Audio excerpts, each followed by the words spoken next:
Hello, Kaiju lovers. This is Nathan coming to you out of character to let you know that this episode was largely recorded and written before the tragic news of the passing of Jason David Frank, who played Tommy Oliver in the Power Rangers franchise. While there were some slight revisions made to the drama segments in light of this news, it largely remains as I originally intended it before the news broke. Regardless, this episode is dedicated in loving memory to JDF, the greatest Power Ranger to ever live. Daggers up. Nate Marchand, Personal Journal. The last few days have been exhausting. To commemorate the 29th anniversary of Power Rangers, Cameron Winter and the board, in their infinite wisdom, decided to hold a thank you for your service meet and greet for Tommy Oliver. Yes, the most famous Power Ranger ever of all time, who's been happily retired for a few years now, is coming to Monster Island. I've barely been able to stay afloat with the media campaign for this event, especially since I'm pulling double duty as the head of tourism while Jessica is suspended. She can't come back soon enough. Apparently, Winter is having Angel Grove High's marching band come play the Dragon Flute tune Tommy made famous. When you're richer than God, you don't spare expenses. Anyway, I'll be covering that with Jimmy after tomorrow's broadcast. Speaking of Power Rangers, I got voicemails this morning from two of them. Well, one confirmed Ranger and one who claims to be a former Ranger. The first one was from Karone, who said, "Hello, Nate. It's been a while, hasn't it?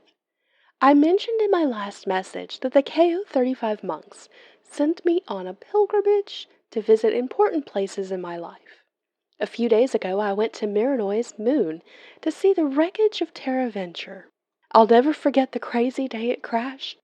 It was my new home for a few months when I desperately needed one. The Galaxy Rangers took me in after I recovered the Quasar Saber that belonged to their fallen friend Kendrix. I was honored to inherit her mantle as the Pink Ranger. It was the first big step I took in putting Astronema behind me. I found the spot where the Stratoforce and Centaurus Megazords were destroyed, protecting the colony from Trakena's horde of suicide bomber stingwingers. I landed my ship, put on a spacesuit, and wandered that debris field for hours. I prayed for the souls of the colonists who died. I thanked the Zords for their sacrifice. They weren't machines. They were noble beasts, powerful, mysterious. Their light was snuffed out by darkness that day. I understand that darkness all too well. Even now, I'm still searching for the light I lost. Anyway, I came to the severed head of the Stratoforce Zord. In its true form, he was a phoenix. Seeing his desiccated, half-burned face in the moon dust, I cried. I'd held in those tears for so long. But then a miracle happened. I felt energy course through the Zords as I touched it. The debris suddenly rolled towards the heads as if attracted by a magnet. I watched with wide eyes as the debris reassembled into the Stratoforce Megazord. Then once the robot was reformed, I was blinded by a flash of light. When I looked again, there stood the Phoenix Galactabeast. But now he wasn't blue. He was purple. He had risen from the ashes. His huge eyes looked at me, and I heard a voice in my head say, "Thank you." He opened his beak to bellow, which I couldn't hear in the moon's thin atmosphere, and a bolt of light flew from its mouth. It shot towards me and formed into a new Quasar Saber in my hands. I hadn't held one since I gave Kendrick's transmorph her back to her after the Morphin grid resurrected her. On the hilt was the image of the phoenix.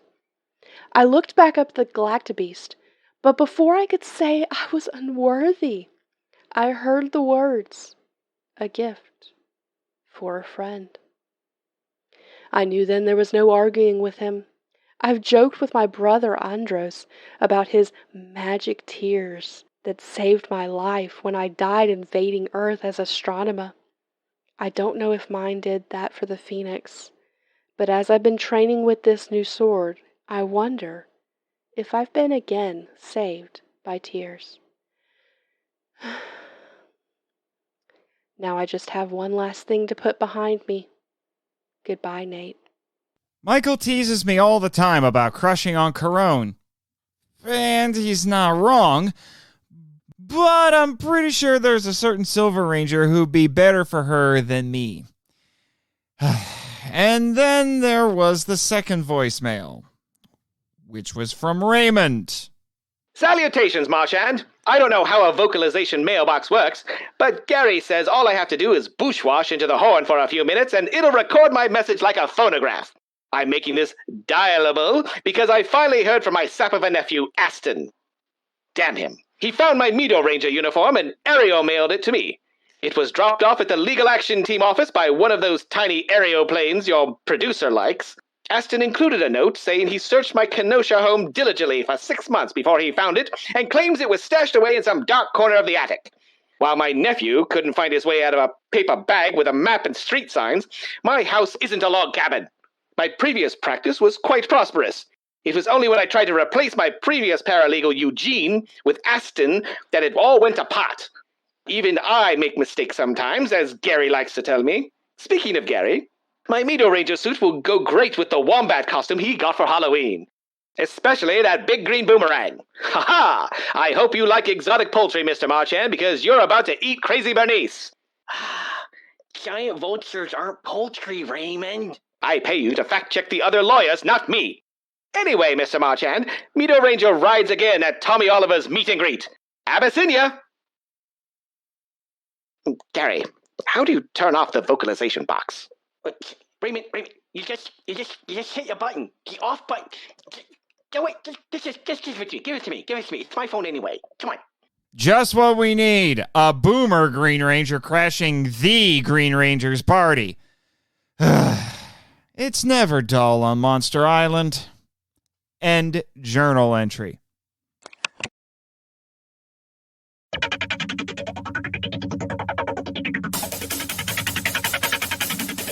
Live from the KIJU studios in beautiful Ogasawara, this is the Monster Island Film Vault, episode 73, Mighty Morphin Power Rangers the movie, featuring the Cellcast. Hello, Kaiju lovers, and welcome to the Monster Island Film Vault, a podcast seeking entertainment and enlightenment through tokusatsu. I am your host, Monster Island's Media Master, Nate Marchand. Yes, Jimmy, I'm never going to get tired of that title. It's kind of fun to say. I like the alliteration. Yes, the writer in me always loves alliteration, and the Stan Lee fan in me as well. But speaking of Stan Lee, we have a pair of very animated guests with us today. They are the more phenomenal co-hosts, and I say that with purpose, of the Cellcast, a couple of my favorite MIFV Max members, Drew and Jacob. Hi, guys. What's up? No, it's what's up? What's up? Come on, you're old enough to remember those goofy commercials. What's up? What's up? You suck at it, Jimmy. Anyways. Great to see you guys here again. Thanks. It's great to be back. Yeah. A lot of fun. Yeah. So, do I dare ask how you got here today? Because Jimmy says he didn't get you. No, Jimmy didn't get us. I think there's reasons why. As y'all know, I'm sure you remember, we had a AI that usually teleports us Yeah, D-Lit. back and forth places. D-Lit, yeah. But apparently after the trouble we had last time, less said about that, the better. And the troubles that Deedla had with Jimmy, which is why we had to get a ride back home from Jimmy because she left us on the island. Yeah. Jimmy, it's a good thing we're friends with a really good lawyer because I sense a restraining order coming. And she's just decided better to stay off the island than to come near it. Yeah. But since she needed to get us another form of transportation anyway, plus some of the other issues we've heard come from this side of the planet, she got us a gift. Oh. The ninja frog sword from this movie. Really? Yeah. It even looks shiny at night when you can't tell where the light source is coming from. It's really weird.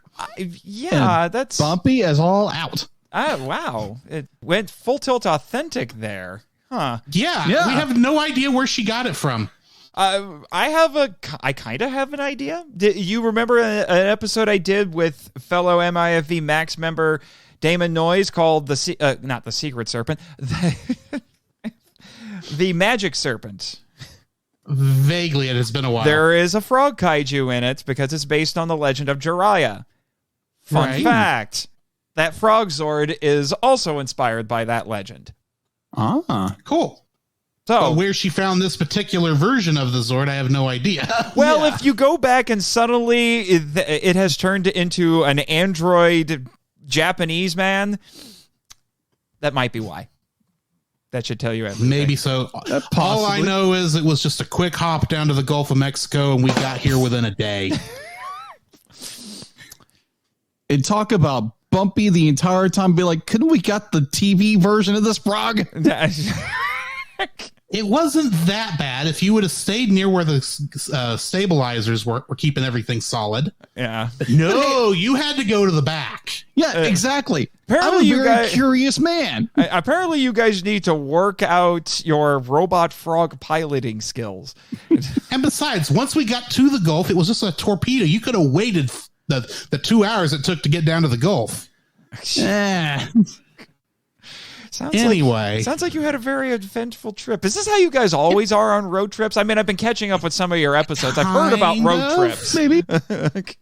Kind of. Nothing got damaged this time. That is true. And it only took us a day to get here this time, so... This is good. This is good. And there's no bathroom in these things. That's why we kept stopping... So I could go to the bathroom if you catch my drift. Oh, no wonder I kept smelling something. I was so far away from the hatch. Oh, that makes sense. Yeah, let's not go there. Admittedly, though, we did have to take the long way around the beta site because we kept getting strange readings. Weird things happen on the beta site. So we just took the long way around. That's a good move. Yeah, that's a weird. God only knows what would have happened if your frog Zord literally bumped into Crazy Bernice. Just saying. Yeah, that might have been part of the reason we stayed away from there. No reason to deal with something as big as a battleship. Let me do that again. Sorry, hit two buttons at the same time. Fine, I wouldn't be mildly embarrassing. I'm sorry, you brought up Bernice. I had to bring it up. Oh my gosh! Yeah, we definitely didn't want to become frog legs, did we? No. No. Don't need to make Kermit the Frog sad. No. I'm just saying I don't think a giant frog mix with antimatter. I don't think anything mixes with antimatter. No, I don't think it does. Star Trek has taught us explosions make good. Are good with antimatter, but that's about it. World destroying explosions. Yes, quite. Oh, man, the world's under enough stress as it is at the moment. True. I've got a weird habit of saying that phrase. Jimmy keeps talking to me about it. It's just. And I noticed. Yeah. Anyway, so we've been dancing around it a little bit, but this is a Patreon-sponsored episode, taking a little bit of a break from Godzilla Redux. You guys sponsored this because I think you described it as the perfect crossover episode for our shows. In a sense, because there is a lot of animation in this. And there are giant a lot of things. animation I'm going to talk about. Yeah. Yes. And there are giant things. Funny thing is, I talked about this on one of my other podcasts, but I put it on the schedule for you guys before the power trip was a thing. So I'm like, looks like I'm talking about it twice. And then I got myself onto Retro Rewind to talk about it. So it looks like it's happening 3 times. You know, there are worse movies to watch 3 times in 1 year. Yeah, there are. Yeah, 3 times a Ranger. What? 3 times a Ranger. Okay. I'm with Jimmy on that one. I'm sorry. Just no. You can't win them all. No. Anyway, so yes, we're talking about Mighty Morphin Power Rangers, the movie. In case you didn't know, it's the movie. Remember when that was a thing? When you had to tack on the movie as your subtitle, just in case there was any confusion? Well, I mean, you do have to separate it from the show, even though you're going to a theater to see it at a time where they weren't doing special showings of television episodes in theaters. True. And that's not the case anymore, but... I mean, Star Trek at least tried to be a little bit different. It was Star Trek, the motion picture. Or as my friends like to say, Star Trek, the slow motion picture. Yes. That is a very common joke. Though I will say I didn't get a chance to see that one in a theater, and it plays better there than it does at home. Oh, yes. Trust me. I'm well aware. I am well aware. The Denham Theater does host Fathom events, which is very nice. Nice. Which apparently Fathom is going to do a special screening of Godzilla against Mechagodzilla for Godzilla Day, so that'll be exciting. Nice. Unfortunately, our closest theater that does that is about half an hour away and is spotty when they actually do stuff. There are worse things. At least they do Ghibli month. True. Yeah, Ghibli movies from time to time. Yes. This is true. Ghibli is good. Gotta Ghibli love is Studio awesome. Ghibli. Oh, we do. I mean, We did as an you entire should. month to it. As you should. I Yeah, mean, you guys run an animation better- podcast. And we do, like, every year do a Studio Ghibli month, so we better like Yep. it. All righty. Well, before we get off on too many tangents, we should probably... what's that, Jimmy? We don't normally take on-air calls.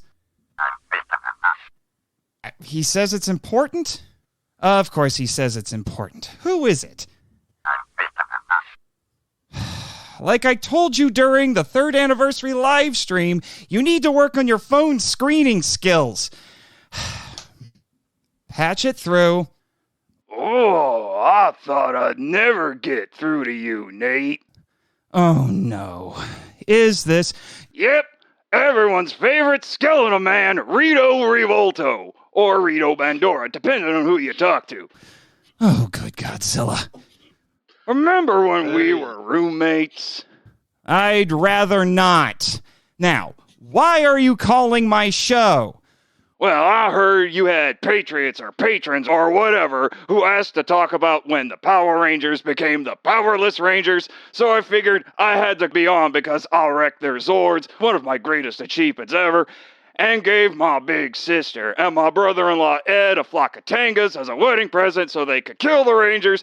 Figured you'd want a first-hand account from the guy who made it happen. Rito, you snarky bonehead. No, that's my band. We're playing a show later today on the island. Whatever. That's MMPR's proper Season 3 premiere Ninja Quest. We're talking about MMPR the movie.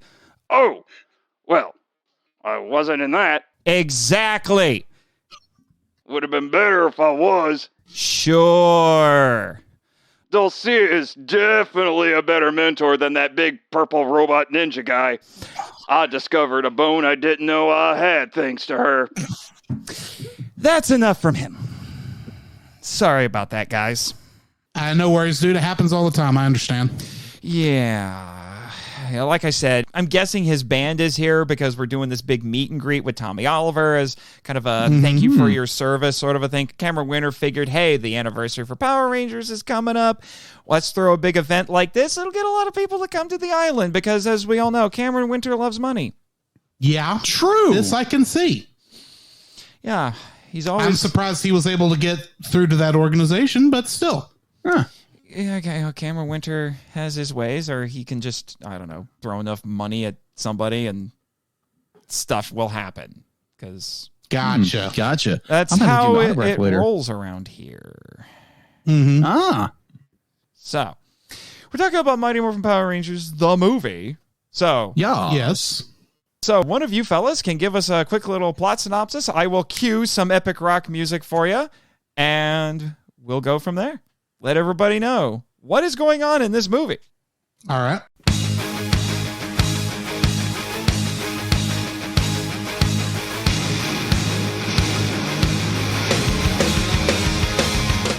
Power up with 6 incredible teens who outmaneuver and defeat evil everywhere as the Mighty Morphin Power Rangers. But this time, the Power Rangers have met their match when they face off with the most sinister monster the galaxy has ever seen, Ivan Ooze. Unleashed upon the good citizens of Angel Grove after 6,000 years of imprisonment, Ivan Ooze strips the Power Rangers of their power. Now they must journey to a distant planet to learn the secrets of the ancient Ninjetti. Only then will they become empowered with strength enough to restore their Morphin ability and defeat the evil Ivan Ooze. Join the Mighty Morphin Power Rangers and their new Ninja Megazord as they fight to save Angel Grove and the world from evil.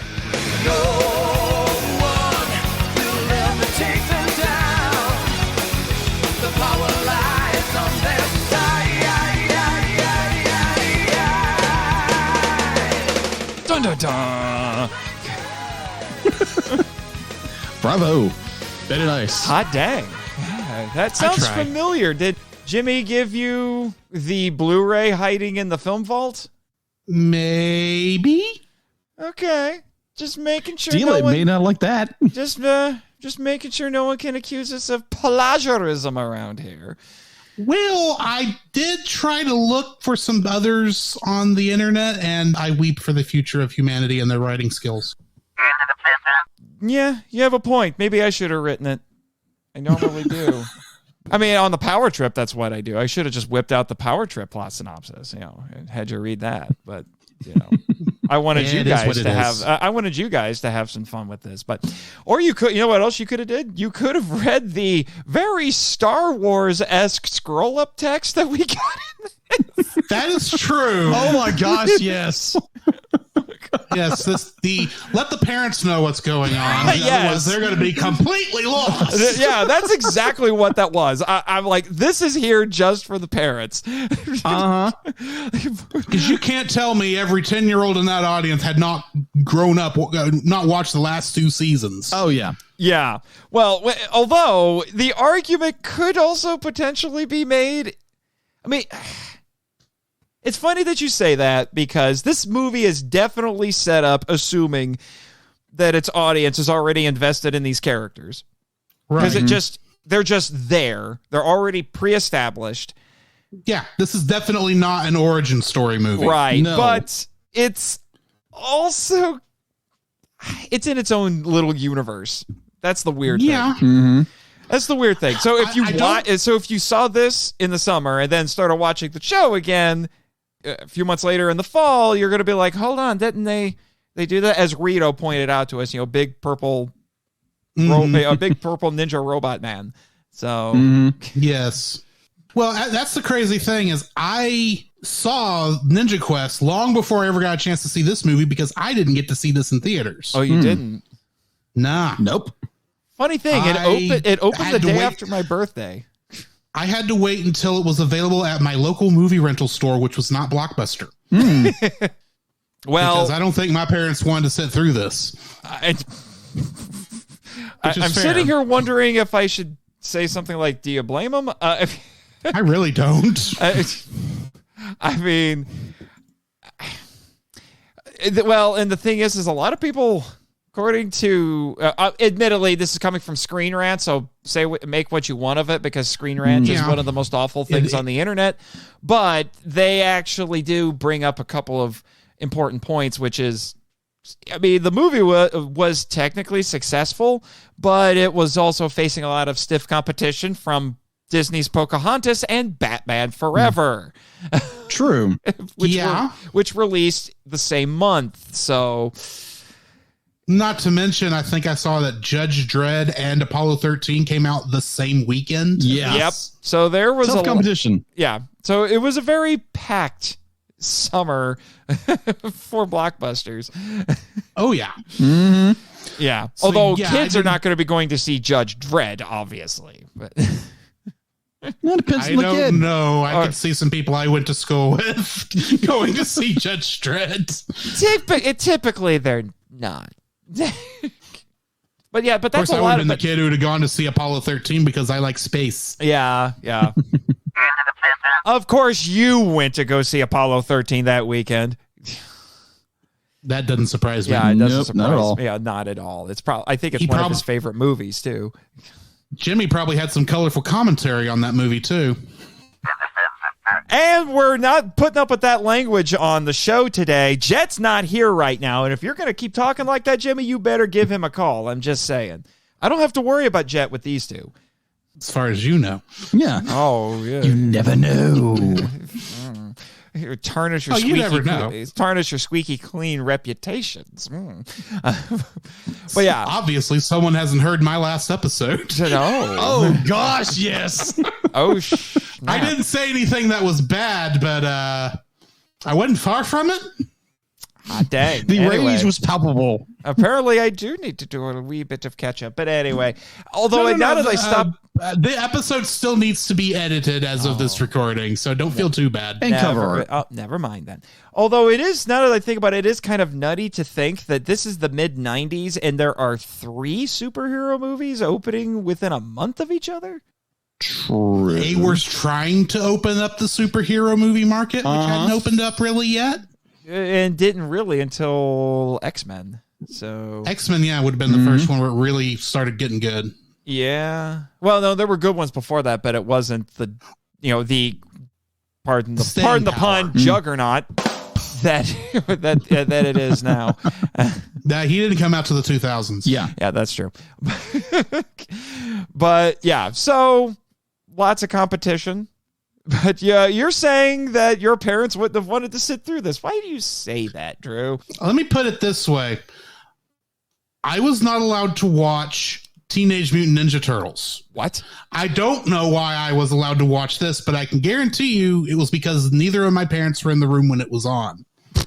Oddly enough, it was a reverse for me. We were allowed to watch Ninja Turtles and like Die Hard and all this. We weren't allowed to watch Power Rangers. It's a weird world. Agreed. It is. That is very strange. Plus, the other thing is the closest movie theater to us at that time was like a half an hour away. No. It wasn't convenient to go see a movie. So many times we were always had to wait until it came out on video unless it was a special thing. Like birthdays when First Contact happens to be coming out. Yes, I remember that. But it's funny because Power Rangers at this point had kind of become the favorite. This in Mortal Kombat had become the favorite whipping boys for parents groups, I guess. Right. I just feel like it's a little bit of a sad commentary on the fact that parents are apparently not watching things with their kids to make sure that they're okay with them watching it. But as soon as other adults in the media say, don't let your kids watch this, suddenly they're saying, no, you can't watch this. Yeah, that's true. Which is really kind of odd because Power Rangers is pretty relatively wholesome. Calm. Yeah, true. It's not really that violent compared to some other things I think I was allowed to watch. I'm just saying. I mean, except I do know my dad said he always tried to tell me every week, that's not real fighting. That's all choreographed like dance moves. And it's like, shut up. I didn't say shut up because I didn't want to get my bottom slapped, but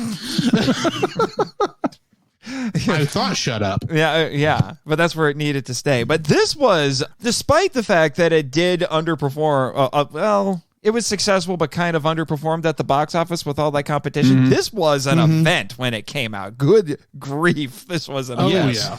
It was getting hyped like crazy. And there was there was stuff with McDonald's. Like they had Happy Meals. It was just this whole blitz. Toy lines, everything. The whole kit and caboodle. Yeah, it was this blitz because this was the height of Power Ranger mania at this point. I mean, this was at a point where if the Power Ranger cast went and did a live event, I can't remember where it was, but it was in California. They had to shut down the freeway. There was so much traffic with people coming to see Universal Studios. Yeah, I mean, it was absolutely, I think so, insane. And then when you actually watch the movie, this, honestly, guys, is one of the most 90s things I think you can ever watch. Yes. Which is why I love it. I know. It is. It really is a time capsule. The soundtrack, the special effects, the style of the movie, which is so funny. I saw Jason Narvi, who played Skull, one of the bullies from the show, who's kind of friends with the Power Rangers in this because, different universe. The show's Abbott and Costello, Yeah, Abbott and Costello. Yeah, they're comedy duo. And he actually said that there was talk about what kind of a tone they wanted to do with this movie. They were like, do we want to make it more like Batman 89? Because, I mean, you had to have grown up in the 90s to understand how influential Batman 89 was. Yes. Yeah, it went deep for a really long time. And I'm Batman. Yeah, I'm Batman. Yeah. And so they're like, do we make it more like Batman? Or as Jason Narvi put it, do we keep it Mighty Mouse meets Superman? And they went in that direction. However, I do think there are some stylistic choices in this movie in terms of its visuals that I do think harken back to Batman 89. Yes, I agree with you there. Yeah. So things like there was a lot more darker shots on this than would ever have shown up on the show. Right. So, but I'm thinking in particular stuff like the Moon Crew's castle. Or Ivan Ooze's factory. The Ivan Ooze's factory in particular really reminds me of Batman 89. I was just waiting for Michael Keaton to sock Jack Nicholson in the mouth and fall into Ivan's ooze and something would happen. Well, I mean, the wizard clown form Ivan Ooze takes when he's at that carnival giving away. Yes. It's very Jack Nicholson Joker. It's very Jack Nicholson Joker. I was getting flashbacks to the Jack Nicholson Joker when he was doing the commercials. Yeah. Those satirical, very almost like RoboCop-esque commercials. So even though they didn't go all the way with it, it's still very much influenced by that. The funny thing is, did you guys know that Brian Spicer, the director on this, he was actually a replacement? Yeah. Yeah. Oh, guys, I'm talking to you guys like you don't know anything. I'm sorry. Oh, sorry. Oh, well, never mind. No, we didn't know that. No, I'm kidding, guys. I'm kidding, guys. I shouldn't assume that you don't know anything about this. Chew me out after the show, Jimmy. All right. I didn't look at IMDb before we came on the trip over. But no, I didn't watch special features at all. Oh, yeah, but no, Steve Wang. You guys know Steve Wang? Heard I feel of him? I should actually, but I can't place it. He's best known for directing the Guyver movies. MacGyver. No, movies. the Guyver. Oh, the Guyver. Okay, sorry. Oh, the Guyver. Yeah, okay. Sorry. The Japanese I superhero. heard MacGyver for some reason. Yeah, I know who you're talking about. Yeah, that would have been an interesting choice. Yeah. I kind of wish that we could have seen what he would have done with this movie. I mean, he was fresh off of Guyver 2 with this, and if you watch, especially Guyver 2, it's basically R-rated Power Rangers. So yeah.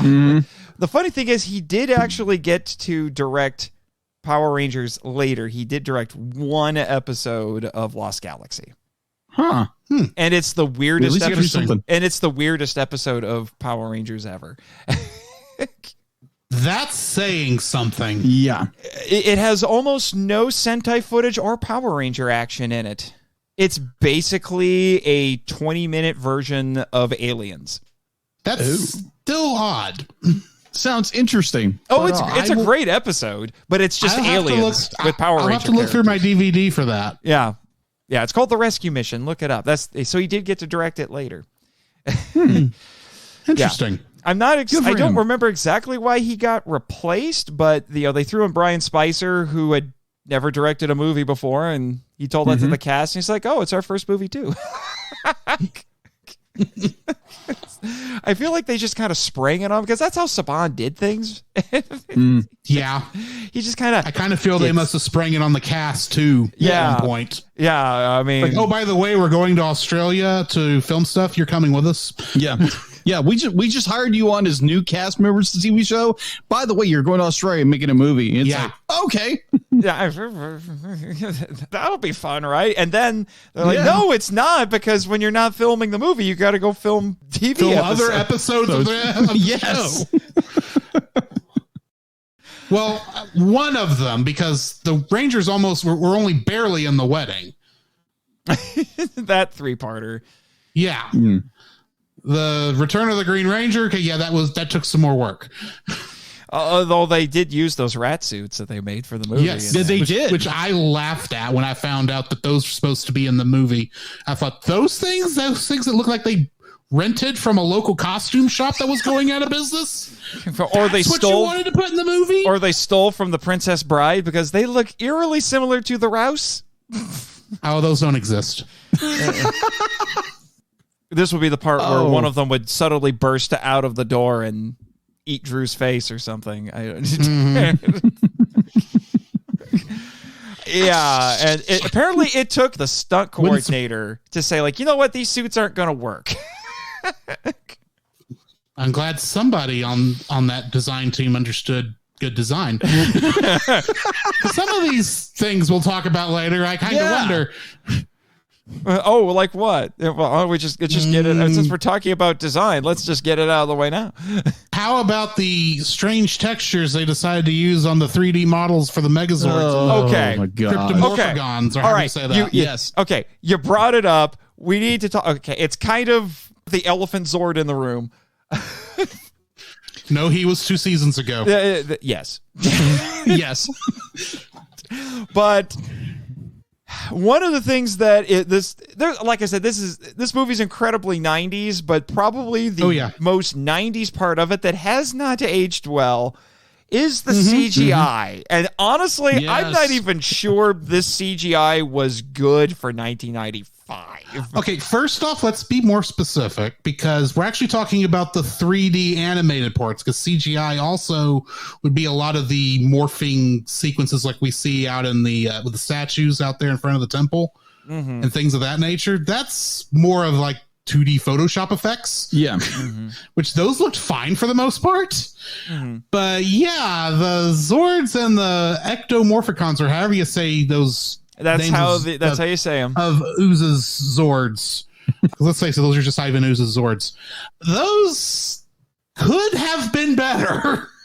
To say the least. This is 1995. We're 2 years out from Jurassic Park, which completely revolutionized CGI. And then 2 years later, we get this and, well, Mortal Kombat. The difference is that this and Mortal Kombat's animation is the people who decided to do that thought computers were magic. And they could just wave a magic wand and everything would be perfect. Yes. No one bothered to look at the fact that they spent a lot of time rendering those scenes in Jurassic Park that actually had CG dinosaurs in them. Yeah, I think they forgot There's a lot of time. I think they forgot to add the textures. Just a little bit. I don't know if it was the textures or if they didn't do the final render, because this looks a lot like what we're seeing are work prints. Yeah, for the most part, they look like animatics. It does look very like much animatics. so. Now the animation itself looks good for how it was actually moving and all that. And I really liked a lot of the scenes where it zoomed in and we actually had composites of the cockpits on top of the models. Those looked good, I thought, but good night, the textures on these things. Oh, yeah. And it really stands out because the robots at the end, that's the only part where they use all that much CGI. Everything else is either practical or done with green screen and matte paintings. Yeah, so agreed. like the until the Zord fight, all the CG stuff was more like making it look better or ooze effects, which that's another matter entirely. Oh, yeah, that's okay. Yeah, yes. Somebody at Saban just saw Terminator 2, and they're like, "We could do that and make it purple." You guys. But admittedly, I've been trying to rack my brain since I watched this film, and I have no idea how you could have done a lot of that practically off the top of my head. No, Ivan Ooze would have been impossible to do.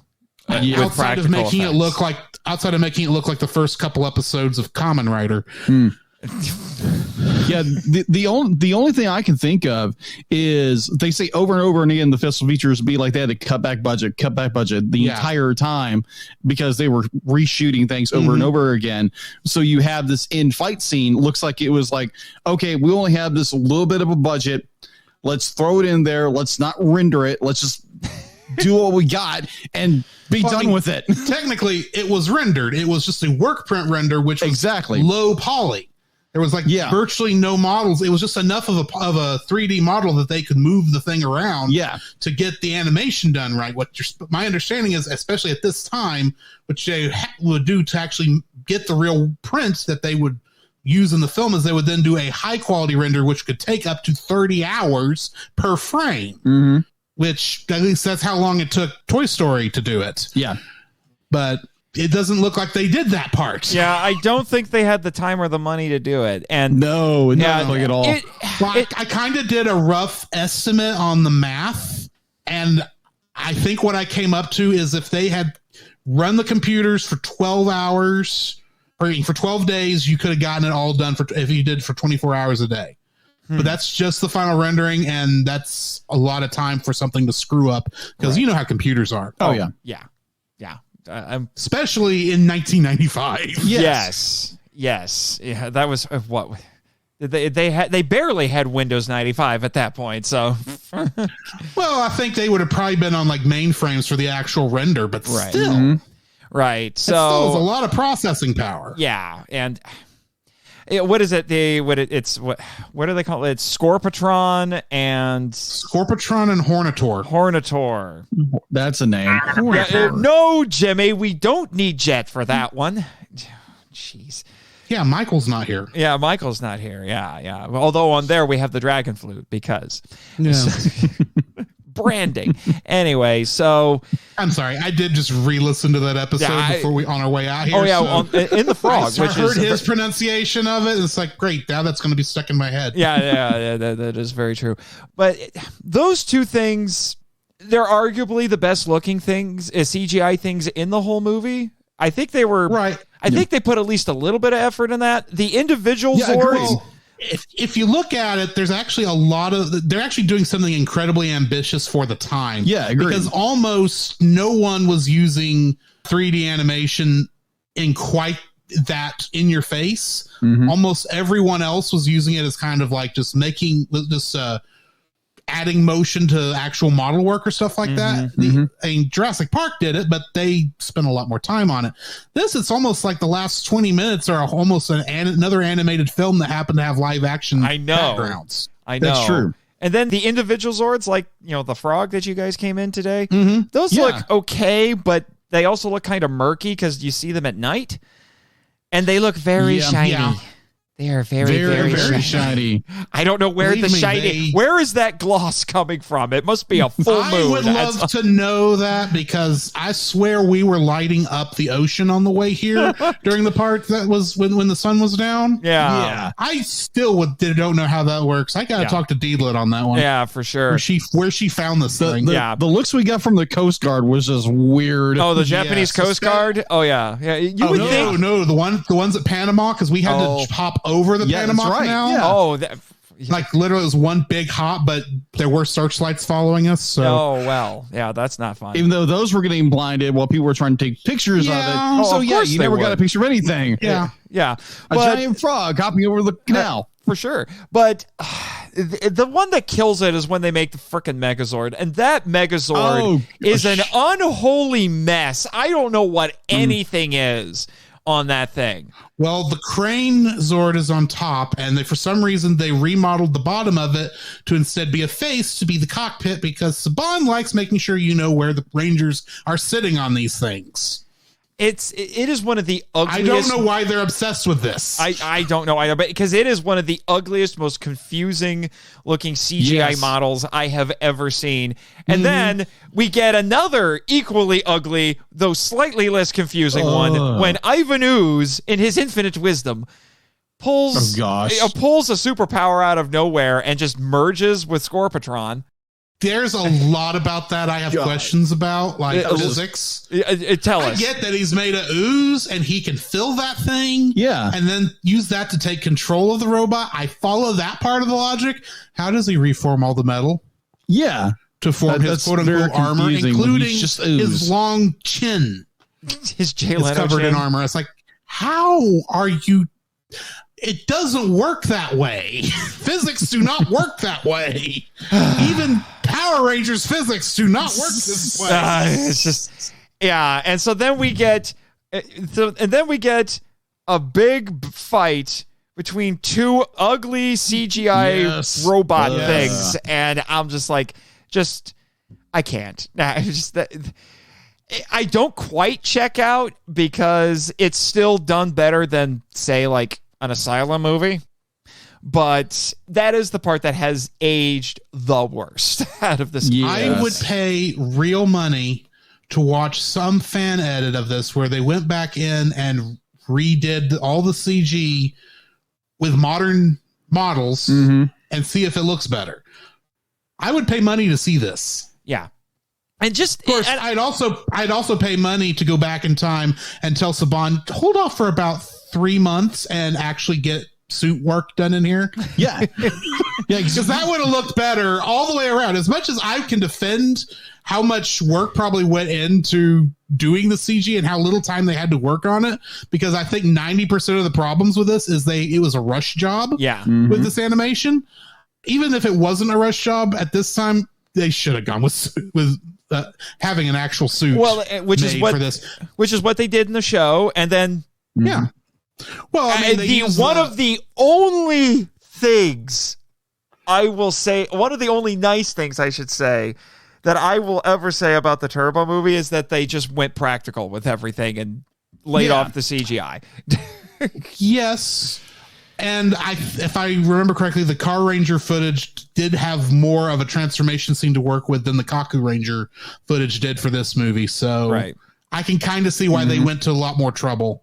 Right. Maybe with the transformation scene itself, which outside of the one spring that came out of the flip nowhere, I thought the actual transformation sequence was well animated. Yeah.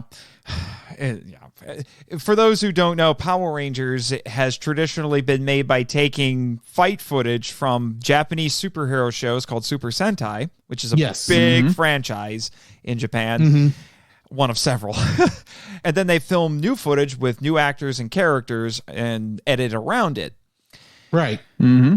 This is actually the first time where there was something Power Rangers that was entirely American footage. There's no Japanese footage whatsoever in this.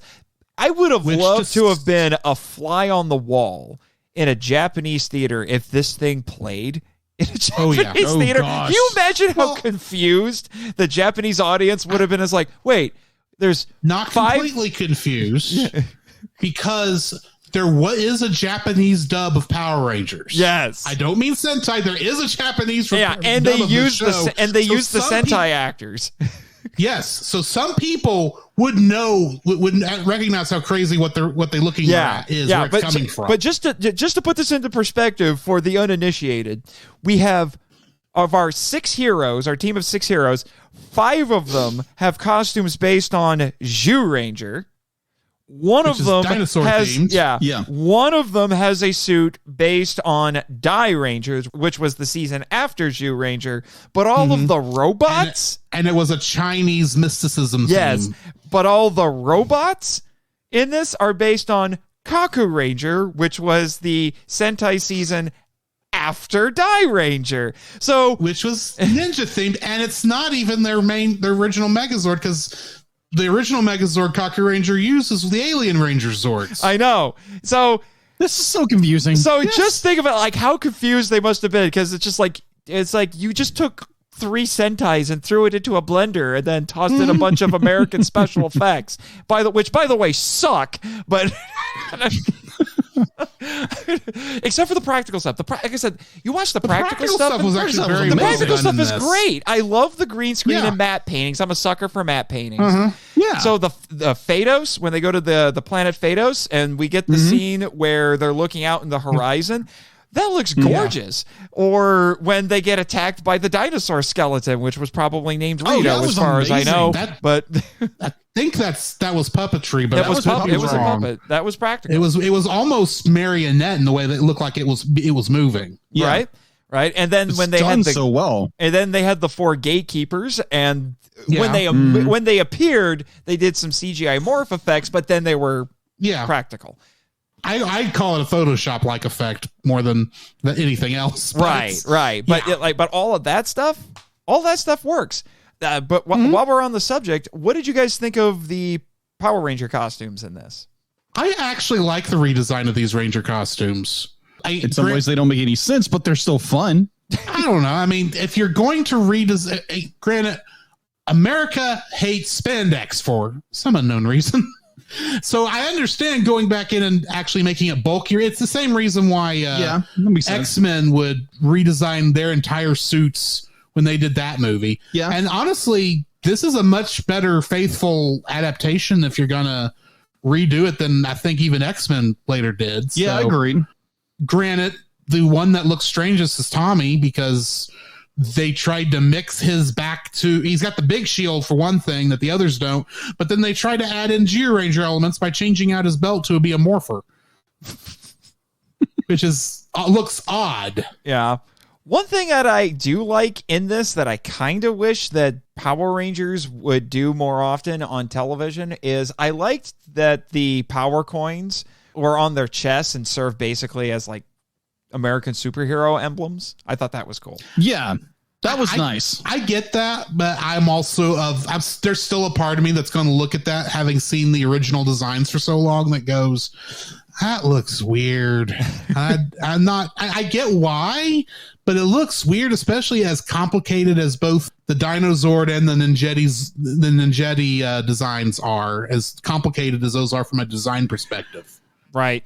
Now, it's funny because they did talk about these suits compared to what was on television. And it seems like it's the classic conundrum of if you make them more practical, like say using spandex, they quote unquote don't look as good. But if you make them look good, they're less practical to use on set, which was the problem that they ran into here because the actors, I've heard estimates for between 20 and 40 pounds for these suits. Yeah, I could see that. Because they're made of PVC and they're designed to look very thick and armor-like, and so they look very tough. And they had to redesign them a few times as well. Right, yeah, which I'll get into that in a moment here. But I heard that both the main cast and the stunt actors would have to spend hours in these things, which was something they were not used to. The main cast was used to cranking through filming episodes at a breakneck pace. You get 2 or 3 takes at the most, and in this one it's slowed down and they're getting through like 1 page of a script a day and taking 30 takes on everything, and so they weren't used to that, so they had to stand around for hours with these big costumes. And apparently Amy Jo Johnson and Karen Ashley had back problems because they were wearing these heavy costumes all day. And, I can imagine. Yeah, and one of the stunt actors apparently developed a bit of heat stroke. Almost passed out. So they were not pleasant to be in, which just... I imagine those things do not breathe at all. No, they probably don't. They said they were hot, which is... But again, because they said when we were wearing the spandex suits on the show, it's like we could move around in them fine. It wasn't an issue. Yeah. I mean, can you imagine what it must have been like back in their trailers as they were getting that stuff off, how bad they must have smelled? Oh, jeez. Oh, gosh. Stank come off of those costumes. I'm sure a lot of cosplayers have dealt with that. Yeah. I've done some cosplay myself, so I know. That reminds me of like Nightmare on Elm Street. The fact to be like the guy who played Freddy Krueger, I think it was like towards the end of the shoot, be like, it's like, you got to take time because we got to take all these prosthetics out. At one point, he's just ripping it off. I'm not surprised to give the trailer just get this stuff off of me. I can imagine. It's funny that you bring that up because I think Mr. Freeman, who plays Ivan Ooze, for a hot minute, I thought he was Freddy Krueger. I thought he was the same guy. Easy. He does have that look to him. Yeah. Oh my gosh, yes. Can you? I'm trying to look He does. I'm trying to look the Freddy Krueger actor up right now. I suddenly forgot his name. I should turn in my nerd card. Oh, well, I don't watch Robert Englund. I know his name. Robert Englund. Yeah, Love him as an actor. Can you imagine Robert Englund playing Ivan Ooze? That would have been even creepier. Would have been kind of amazing. That would have been amazing, but creepy as be like all out. But considering some of the clips I've seen of some of Freddy's humor, that would have made all of Ivan Ooze's lines even greater. Yes. Well, probably. I mean, because Paul Freeman. And if you look up, Paul Freeman is a very accomplished British actor. And yes. But he loves playing villains. Like, you look him up. Like, you look up his filmography. He was Bellic in Raiders of the Lost Ark. Yes. Oh, my gosh. Yes. Yes. And what else is... I looked him up, and he loves playing villains. So it's kind of funny.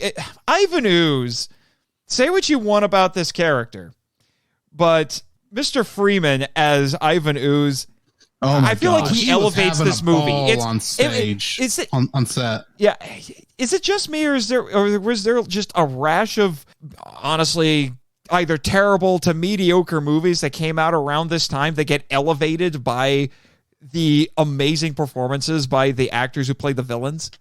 Because you had you had Mortal Kombat, Street Fighter, characters who tend to eat the set in whole chunks and chew everything up. Forget chewing; they're just swallowing the scenery. It's just gobble gobble gobble gobble. Yeah, like Pac-Man when he's got that blue pellet for sure. Big pellet. Oh my gosh! It's just I've heard some people joke that this should be retitled the Ivan Ooze movie guest starring the Power Rangers. Because yes, it's his big movie.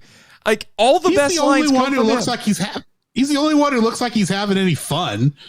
Oh, he's having a bunch of fun. And he ad-libbed a few lines. A lot of his stuff apparently is scripted, but he ad-libbed a bunch of lines. Like, apparently he ad-libbed the Brady Bunch reunion and that whole exchange. I love that line. That was funny. I have missed so much. The Black Plague, the Spanish Inquisition, the Brady Bunch reunion.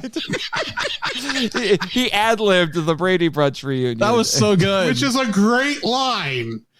I'm still sitting there going, how? Exactly. How does he know about any of that?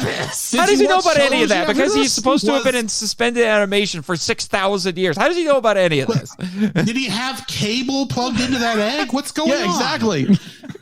Well, he missed it, so... Did he pull a Superman and just get it absorbed to his brain? This was before the internet, so you can't use that excuse.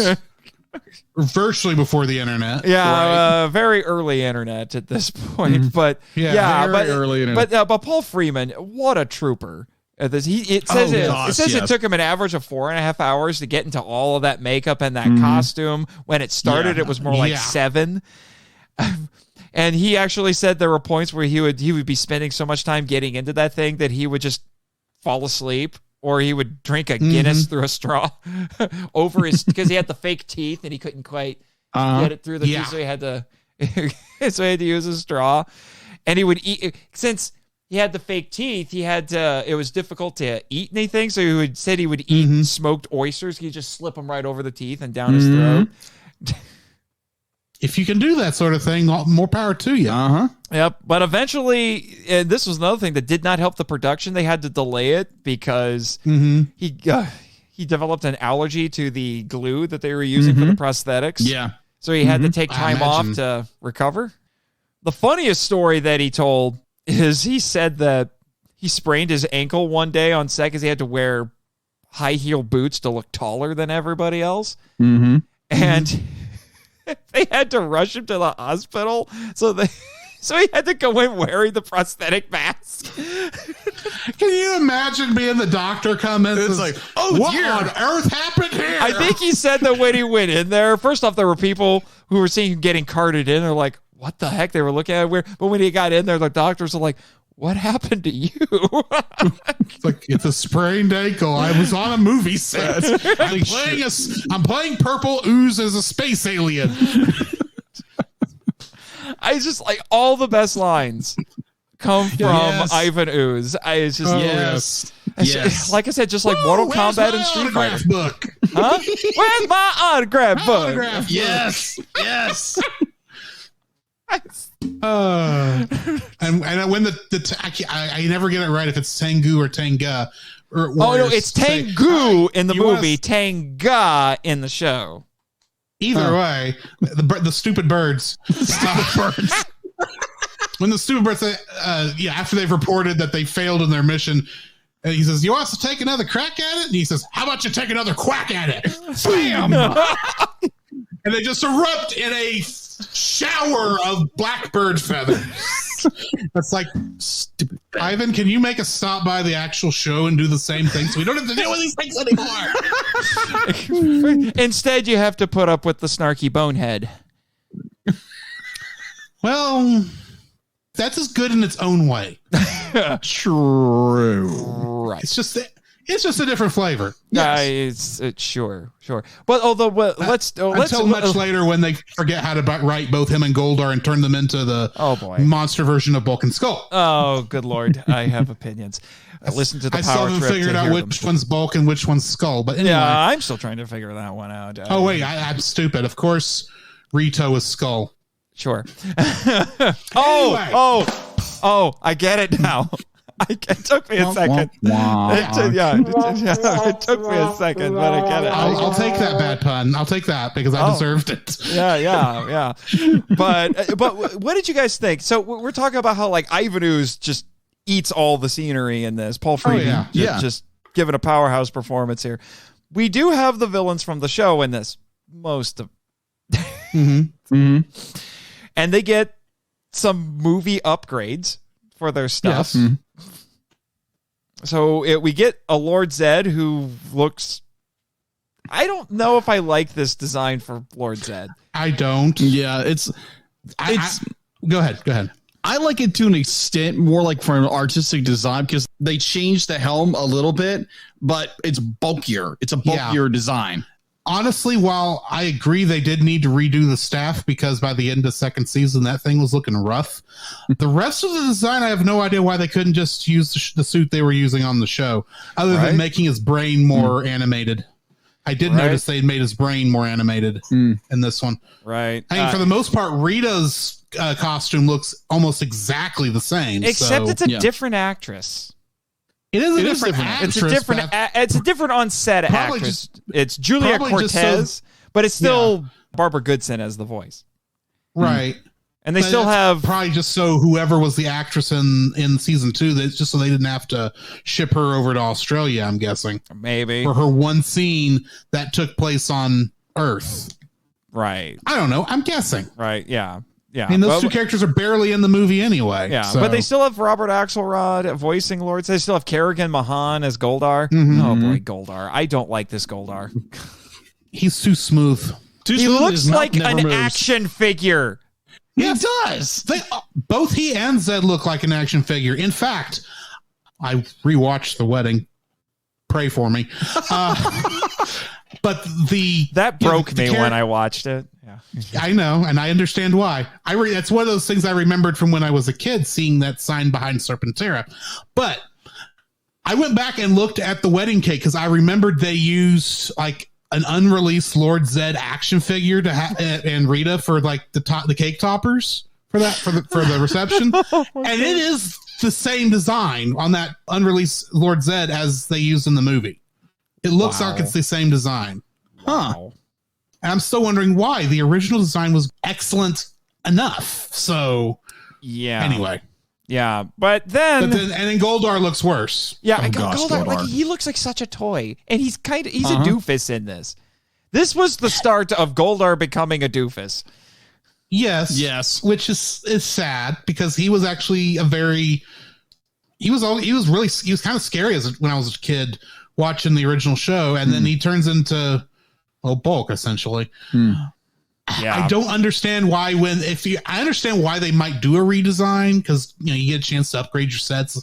You might as well update the rest of your fake stuff too. But I don't understand why they smoothed out his face, because the other one, his old suit, it's not really wrinkles, but it looks like an actual muzzle to some degree. This looks like it was plastic. It looks like plastic. Yeah. The real thing it was still a rubber suit, but it kind of had a more natural animal look to it. This just looks like a plastic mask that happens to be able to animate. Yeah. And they got rid of his scorpion dreads. Yeah. Which is weird. The whole thing, change. That's a change I don't understand. Yeah, I don't either. Well, the thing is that because they made him more Griffin-like, I guess, is what they were thinking. Which is funny. The original monster is based on a griffin. Yeah, which is funny because there's some shades of Wizard of Oz in this, particularly when Ooze sends the Tangas out. Oh, yeah. And Goldar, for all intents and purposes, is a flying monkey. He was in the show, and they didn't really take advantage of that in this. If you're going to have the flying monkey, why didn't they send Goldar off with the Tangas, or Tengus, whatever they are, to go attack the Rangers on Phabos, or whatever the name of that planet is?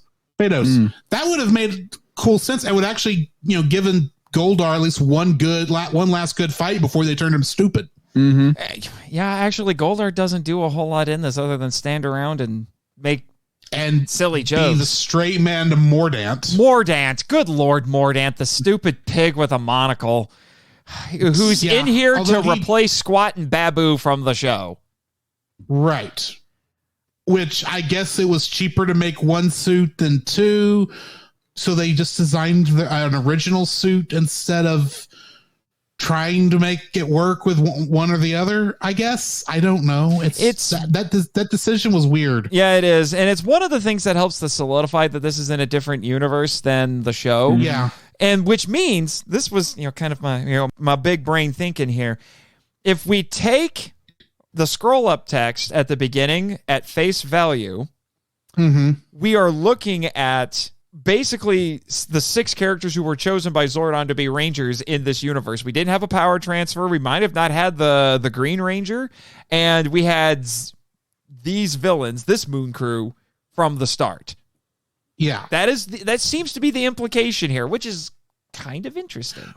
It's kind of interesting, but then that means if we didn't have the Green Ranger, it actually makes Tommy's character less interesting. It does. But that's actually a criticism that my friends over at the Drip Space have talked about, Jack and JR in particular.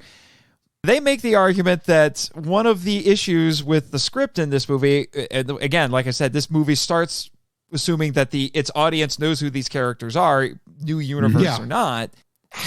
Unlike in the show, unfortunately, the Rangers don't get as strong a distinctive characterization. They're almost like 6 people as one character. Like the team is one character. Yeah. They're much more the Stepford teenagers in this than they are in the show.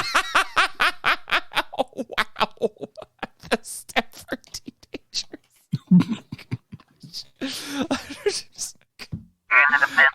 Yeah, Jimmy, that was a little harsh. I don't know if I would have gone. Why the Stepford teenagers? Because these characters, the way Saban wrote both of these characters in the show and in the movie, is they were like the perfect teenagers. Oh yeah. Feel like they've been programmed to be like the perfect teenagers. Heck, even Bulk and Skull, even though they're the bullies and meant to be like the bad guys for the Rangers in their normal lives, they're kind of programmed bullies too. Feels very much like an alien.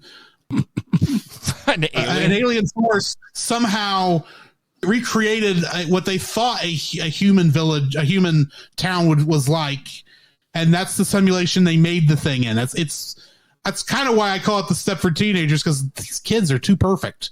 all the kids in this show are too perfect. Well, that's just how things were. But good Lord, one of the things that I thought that's what I think every time I see any of these characters. Which I totally understand, because even if you just watch the movie, you're just like, wait a minute, these are supposed to be high schoolers. No high schooler's life is this exciting. The movie starts with skydiving. Yes. They are doing a skydiving charity event. And then after that, they all go rollerblading, and they're all amazing at rollerblading. Yes. And they're all friends with the same 5-year-old child, or whatever old he is. Oh, geez. Fred? 8-year-old Power Kenny? Fred. He's the Power Kenny in this. And he's a better character than Justin later is, but... Ooh. I've heard some fan theories where they're like, why didn't they use Fred as the Blue Ranger and Turbo? Because Fred's non-canon. Not in this universe, anyway. Well, when they release this universe's version of Turbo, we'll talk. It might be better. It probably would be better. Yeah, but like I was saying... Yeah, they're kind of a single entity almost. Their characterization is not as distinct as it is in the show. Say what you want about how they are in the show, at least they feel like separate characters. Yes. Mm-hmm. Yeah. I'll agree with you there, but you also get more time to know those characters. Right. In this movie, there's so much different from the show. You almost have to take this as a whole new thing, which means you got to get to know all the characters again, and they never give you that time. No, they don't. But they throw in all the things that you expect from the show, but it's got the movie upgrade. The command center is much less minimalist. Yeah. Oh my God. Which makes me wonder if the original plan for this was, let's use the movie budget to upgrade everything. And this will be our actual transition story from season 2 to 3. And then they realize, everything we're doing is way too expensive for us to do on the actual show. Okay, we'll just modify the script a little bit, include a Dudley Do-Right character from Cochran Ranger, Ninjor, and then we'll call it a day and say this movie is non-canon. Yeah, I don't know when they actually said that. I think it was more like they just expected you to figure it out, because when you watch Ninja Quest, which is the proper premiere, as I pointed out to Rito, it covers some of the same story beats, but it's really different. It is really different. Yeah. I rewatched that season, the end of season 2 this year, because it'd been a while. And it's like, that is really different. Yeah. Especially after you spent 3 days hanging out with Master Rider, or 3 episodes. Yeah. The decisions they made in that is just, it's just and very the less said about the Master Rider show, the better. Probably. There are reasons why Toei's very protective of Kamen Rider. Oh, believe me, I've been kicking myself for not buying the copy of Master Rider we had on sale at Walmart before Toei got the rights back. Yeah. Anyway. Yeah. So, speaking of very different from the show, we need to talk about Miss Too Hot for TV. Yes. We talked about how the scroll-up text was there for the parents. So was Dulcia. Dulcia's there for the dads. True. Which is weirdly enough, is a bit of a tokusatsu tradition. You throw in the eye candy for the dads who have to take the kids to see the movies. Or the kids who are about to go through puberty. If they hadn't discovered puberty because of Kim, I think they did because of Dulcia. Very true. Yes. And let's face it, we're not too far away from the seasons of Power Rangers where many of the villainesses were just scantily clad. Well, let's just say I've developed a reputation on the Power Trip for liking black leather and blue wigs. I wasn't going to say anything about Astronema. Well, I have stories. She hung out on the island for a while. Electrocuted me once. That was fun. Oh, that had to hurt. Yeah, it hurt so good. Anyway, moving on. No comment.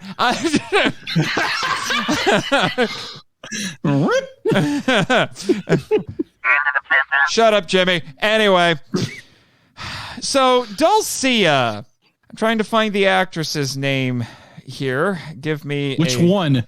Well, the one who's actually in the movie. I'm going to bring up stuff about how because I remember the other actress's name, but I am having a little bit of trouble remembering the actress who is in this. Actually, a couple of people tried to, were almost Dulcia. Gabrielle Fitzpatrick. Who the director described as a goddess. He's not wrong. No, he's not. Oh. She basically shows up wearing an Amazonian battle bikini and a staff with very loud stick weapons, which I actually think are pretty cool. I do like those. Yes. But definitely is there for eye candy. Oh, yeah. Now, she this does may be the reason why I like cloaks. That's the only thing she helped you discover? Really? Among other things. But let's just put it this way. This might have, rewatching this may have reminded me why I like that. Yes.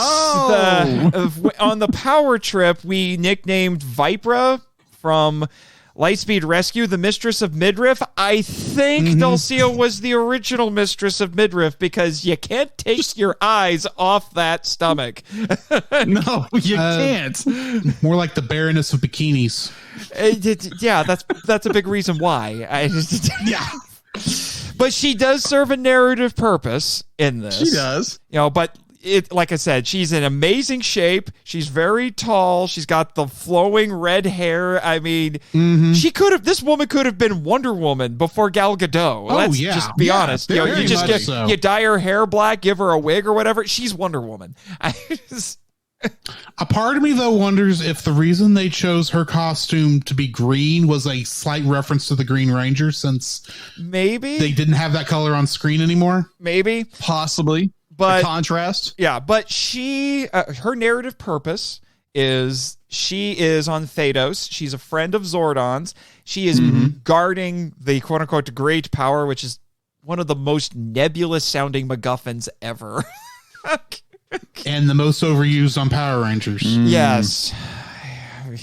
The naming conventions of the original Power Rangers. They've rediscovered the great power, 12 times now? Something 13? Like that. Yeah.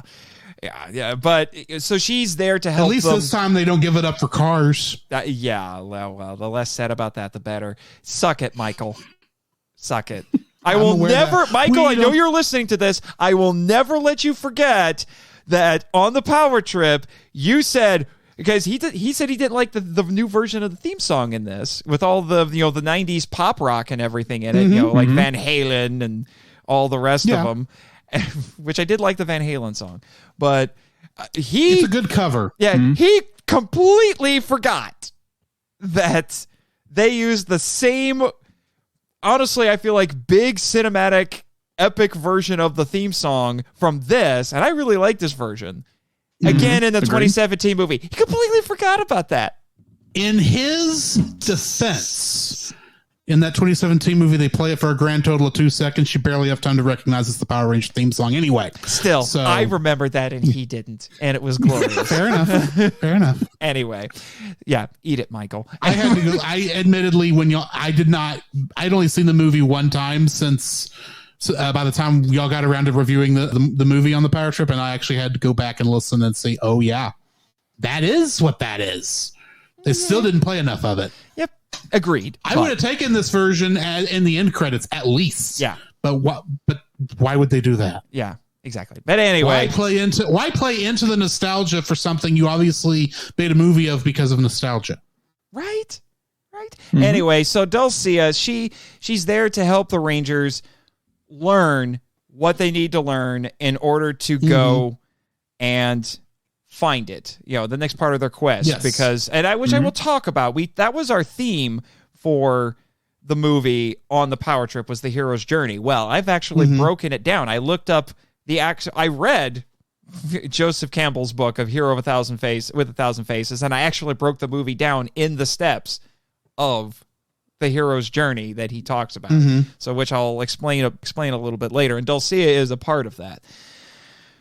Dulcia is also the part of the movie that had the most stuff. We were talking about budget cuts and having to tweak the script and all that. She's the one who suffered the most with all of that. I can imagine, because that really feels like it could have been the meat of the movie, them going and searching for this new power. And it's literally, 20 minutes? Yeah. Right? Yeah. According to IMDb, she was originally supposed to be the sole survivor of an alien race called the Nathadians, and they created the Ninjeti power. Huh? Sounds right. Yeah, saying that sounds like the name Saban would give an alien planet. Right. And they created the Ninjeti powers and stored them in the temple. And she was part of what was called the Order of the Meladon. I hope I said that right. Meladon? I'm not sure. Which were a group of warriors who were imprisoned by Ivan Ooze on Earth. And apparently Zordon was also a member of this order. Well, admittedly, Zordon's backstory at that time was very fluid. Yeah, like a lot of things on the show. And she was going to have a sidekick. A little sidekick named Snoggle, a little green anteater creature. Snoggle. Snoggle. And it would have spoken in a language only Dulcia understood. It was going to be the comic relief, because this movie needs more comic relief. They're trying to stave off the parental groups that thought this show was too violent. Apparently, and it would have annoyed the snot out of Kimberly. But they wisely realized that the character didn't really serve a purpose, so they just got rid of it. Didn't need it. But they were also... It was also back when they had a different actress, because Mariska Hargitay for a hot minute was going to be Dulcia, and there are pictures of her on set wearing that costume. Marissa Hargitay, who famously is now on which Law and Order? Is it Special Victims? Law and Order SVU. SVU, yeah. So, and now the reason why they had to recast is really interesting, which I will mention that here in a moment. But yeah, so she had a whole backstory. She had a sidekick. And, okay, I'll just get into it now. The reason that because I think originally they were going to have Miss Fitzpatrick do it, but then she had an ovarian cyst. She had cancer. So she had to leave. And then they went with Mariska Hargitay. Apparently she just wasn't working out quite enough. So they're like, we're going to have to get a new actress and reshoot. But then, because Miss Fitzpatrick is a hero in real life, she beat cancer and came back. So apparently she is really a goddess, because she beat cancer and still came and did this show and looked as amazing as she did. So there you go. But funny enough, a future Power Ranger did audition to be Dulcia. Really? Catherine Sutherland. Really? Second Pink Ranger. Yeah, that's interesting. Didn't know that. Cat.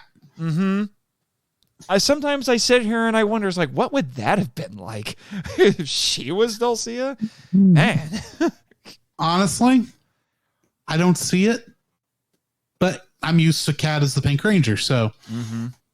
It would have been really different, I think. A lot of things could have been different, with all of this. Oh, yeah. Yeah.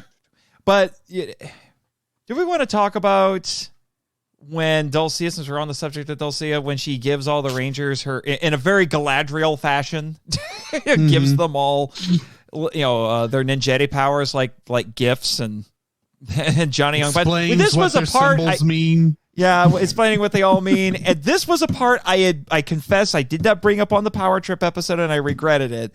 But Johnny Young Bosch ad-libbing a line here. Yes. Yeah. I thought it was a good line. It really added something to his character. Yeah. It did.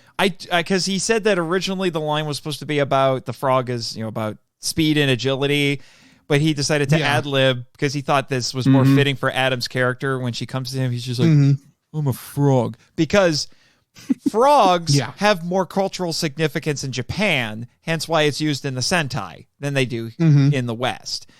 Because of the legend of Jiraiya and things like that. So it's a lot of it's lost on an American audience. So it makes sense that he will respond with, I'm a frog.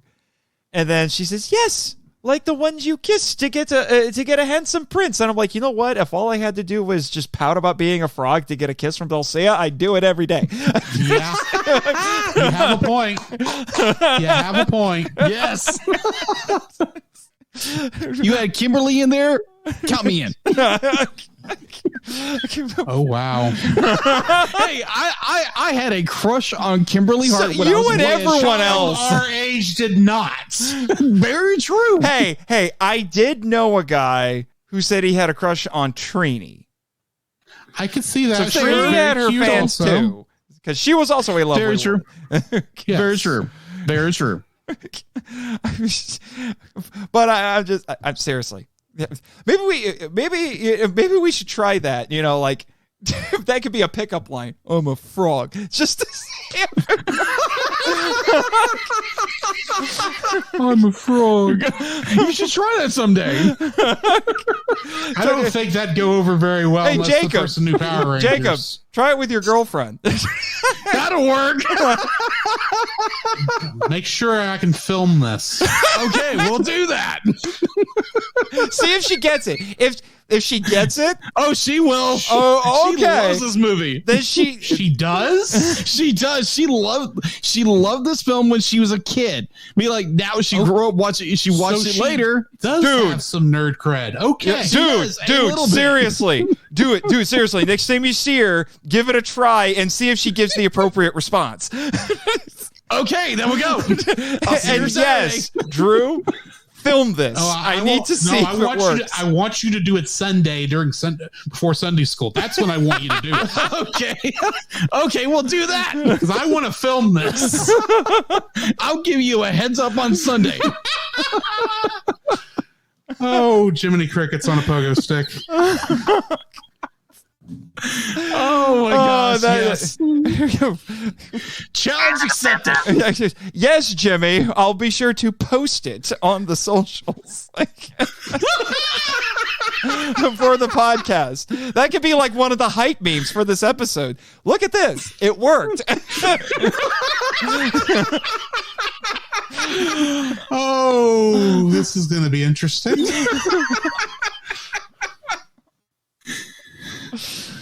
Anyways. All right, fellas, now that we've had some fun, there's one part of this movie that we need to talk about. All right. The I can't believe that happened award winner on the Power Trip. I affectionately call it the crotch kick of doom. Oh! Taking care of business. First time I actually saw this movie, like you, Drew, I did not see this in a theater. I did not expect to see that. No. I was like, wait a minute. We just did that? So yes, kaiju lovers, if you have not seen this movie, it literally ends with the Rangers with Zord, with Scorpatron Ooze, flying into space, brawling with each other kind of awkwardly with mid-90s CGI. Yeah. Because there's a comet coming. They have already figured out that comet. Yeah, they've basically figured out Ivan Ooze is he's not entirely solid, so he's a little hard to hurt. So he's a little gooey. He's a little gooey. Did anyone actually sell Ivan's Ooze in stores? That seems like a product waiting to happen, especially in the Nickelodeon era. It makes sense they would. Yeah. You would think they would because it can't be that much different in consistency than Nickelodeon's GAC. Yeah, GAC. Yeah, you just got to make it purple. Yeah. You would think, but then I never heard that. I'm not sure when the Nickelodeon GAC came out. Yeah, and then you had the whole thing with Ivan's Ooze, which was his ultimate evil plot to enslave the parents and then make the parents leap to their doom. And, because we need to give the Power Kenny a subplot to deal with. Yes. You could have cut that part out of the movie and spray everyone down. Yeah, you could have cut that part out of the movie and not lost a thing. The only thing it was good for was to hear Fred predict that there would be a gold and a silver Ranger.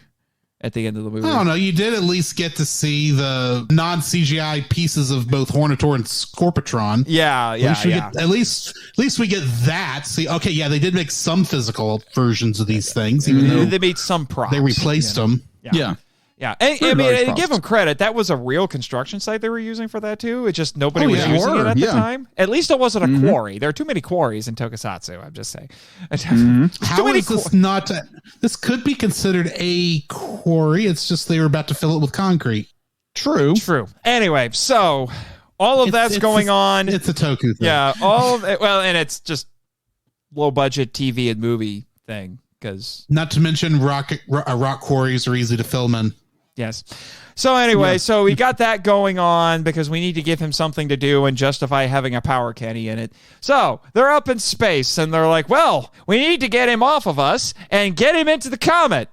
So yes, Aisha breaks a covering on a giant red button because you need a giant red button and stuff like this that basically says break in case of emergency. And I forget who asked her, but one of the other rangers says, "What are you doing?" And she says, "Kimberly." Yeah, it was Kimberly, and she says, "Take care of business." Hits the button and knees, and then the Megazord knees, knees Ivan, Scorpitron Ooze in the junk. And he has a serious case of man pain and then collides with the comet, and that is the end of Ivan Ooze. I'm sorry, but Ivan Ooze is made of ooze. How does he have nerve endings? How does he have the proper anatomy? Exactly. He shouldn't have any anatomy. He should be ooze that happens to be formed in the shape of a man. It's funny. I mean, I understand that, but it begs to. It's like that meme of Val Kilmer from Batman Forever, the movie that opened a couple weeks before this one and killed it at the box office. This raises too many questions. This raises too many questions, and that is exactly what. It's just I don't understand. So apparently, this entire time, Ivan Ooze's kryptonite was his groin. Oh gosh, yes. Oh my word. Here, I have another stupid question, even though this was totally played for comedic effect. Why does all that one red button does is cause that knee to move up in that one angle? Yeah. How many times is the Megazord going to grapple somebody where that's going to make sense? To have a button you have to break the cover over. I don't know. Maybe, I don't know, maybe... I mean, I guess those oozlets got to come from somewhere, right? I mean... That's a thought I didn't need. Jimmy is glaring at me so much right now. So much. Anyway... I guess those Tengu had to also. Yeah, because, I think they were actually his snot, but in the movie. But oh, yeah, that was snot. Yeah, that was snot. And I'm going to tell you right now, the Oozlets, Oozemen, I've seen them referred to by both names, better than a Tengu. I like them better. They were more interesting. The birds. The birds. They're the bed. Yeah, bird is not the word here. Yeah. Not this time. But funny fact, that was not the original scripted line. I have talked with Karen Ashley, and she told me that they went through numerous takes with different lines. Would you like to know what the original scripted line was? I got it direct from the source. Really? I bet it's not as good, but go right ahead. Go for it. I don't know. She said that they did takes where she would say things like, it was like one take she said was it's Morphin time and stuff like that. But no, you know what the original scripted line was? Balls out.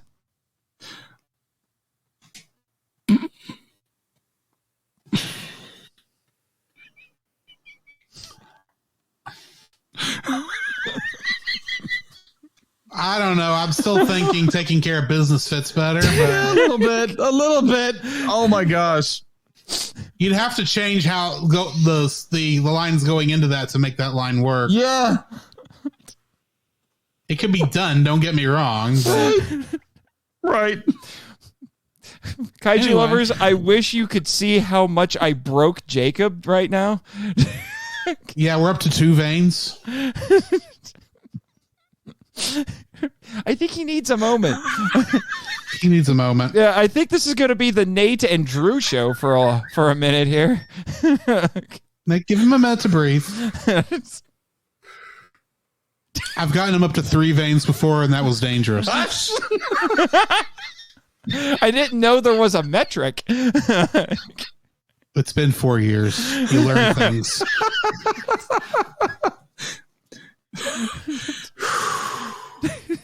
Yeah, give me chocolate. You'll see another trick. That's not. I don't have your medicine. Oh, gosh. We talked about that the last time you were on the show. That is true. We did. He gets tickled very easily. I do.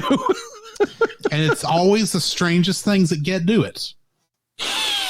Woof. Well, he is part dog, so Hey! This dog has feelings too. I never said you didn't. Anyway, while he has his episode, Come on. well, we'll move on to the last thing I want to talk about before we wrap up the show, which, like I said, on the power trip because we do thematic discussions on the power trip to Right. as part of, not to end each episode, but it's toward the end of each episode. We have thematic discussions over whichever Power Ranger material that we're looking at. And our theme for the movie, when we covered the movie, was the hero's journey. Because I'm going to be honest with you. I mean, this movie is fun. If I'm going to give some closing thoughts on this, just on the movie itself before this, the movie is fun. The movie's definitely enjoyable, but it doesn't necessarily have a terrible amount of substance to it. So that's why we latched on to the hero's journey, because we were able to mine something meaningful out of that. This movie is like ice cream. It's fun, but you don't want to eat it all the time. Right. True. Right. Still better to turbo.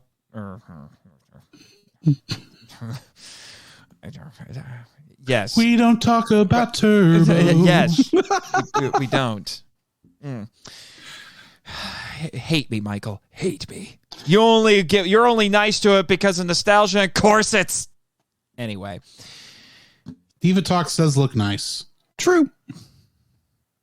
Moving on. So, the hero's journey was popularized by a guy named Joseph Campbell in a book called A Hero with 1,000 Faces. For those who don't know, this honestly is probably the most influential book of the 20th century on storytelling. And it's not even a writing book. It's an anthropology book. I don't know if did you guys know that? Yeah, I think I knew that. Yeah, that it's actually an anthropology book. He's just talking I've not about read it, He's just talking about how there are a lot of commonalities in how stories have been told, even as far back as the ancient world, across cultures. Even cultures that didn't even know about each other were using a lot of the same, I guess you would say, tropes. Right. And so he wrote this whole book that identified that and really unpacked this. And then people like, a little guy named George Lucas read it and might have inspired a little movie based on it. Yeah, he made a little movie based on it. Yes, Jimmy, another one of your favorites, because it might have led to an important chapter in your life. So anyway, I took a gander at A Hero with 1,000 Faces, and I found a couple of interesting quotations that I wanted to bring up in connection to this movie, because, yes, welcome to the Monster Island Film Vault, where we talk about Joseph Campbell and Power Rangers. There are Stranger Things. There are. I quoted C.S. Lewis and Tolkien the last time I talked about Power Rangers on this show. So, yes, that's the kind of podcast we run around here. So, a couple of interesting... Intellectually looking at children's movies. Yes. So, one that I have here is he wrote, quote, "It has always been the prime function of mythology." I want to bring these up before we get to the actual hero's journey. "It has always been the prime function of mythology and right, RITE, by the way, to supply the symbols that carry the human spirit forward in counteraction to those constant human fantasies that tend to tie it back. End quote. Basically, cultures have used mythology to push young people to grow up. So we tell each other these stories about how you have to do all of this so that you can become a fully actualized adult. This is what it means to be an adult, a man or a woman or whatever it might be. Next one. Quote, it is the business of mythology proper and a fairy tale to reveal the specific dangers and techniques of the dark interior way from tragedy to comedy.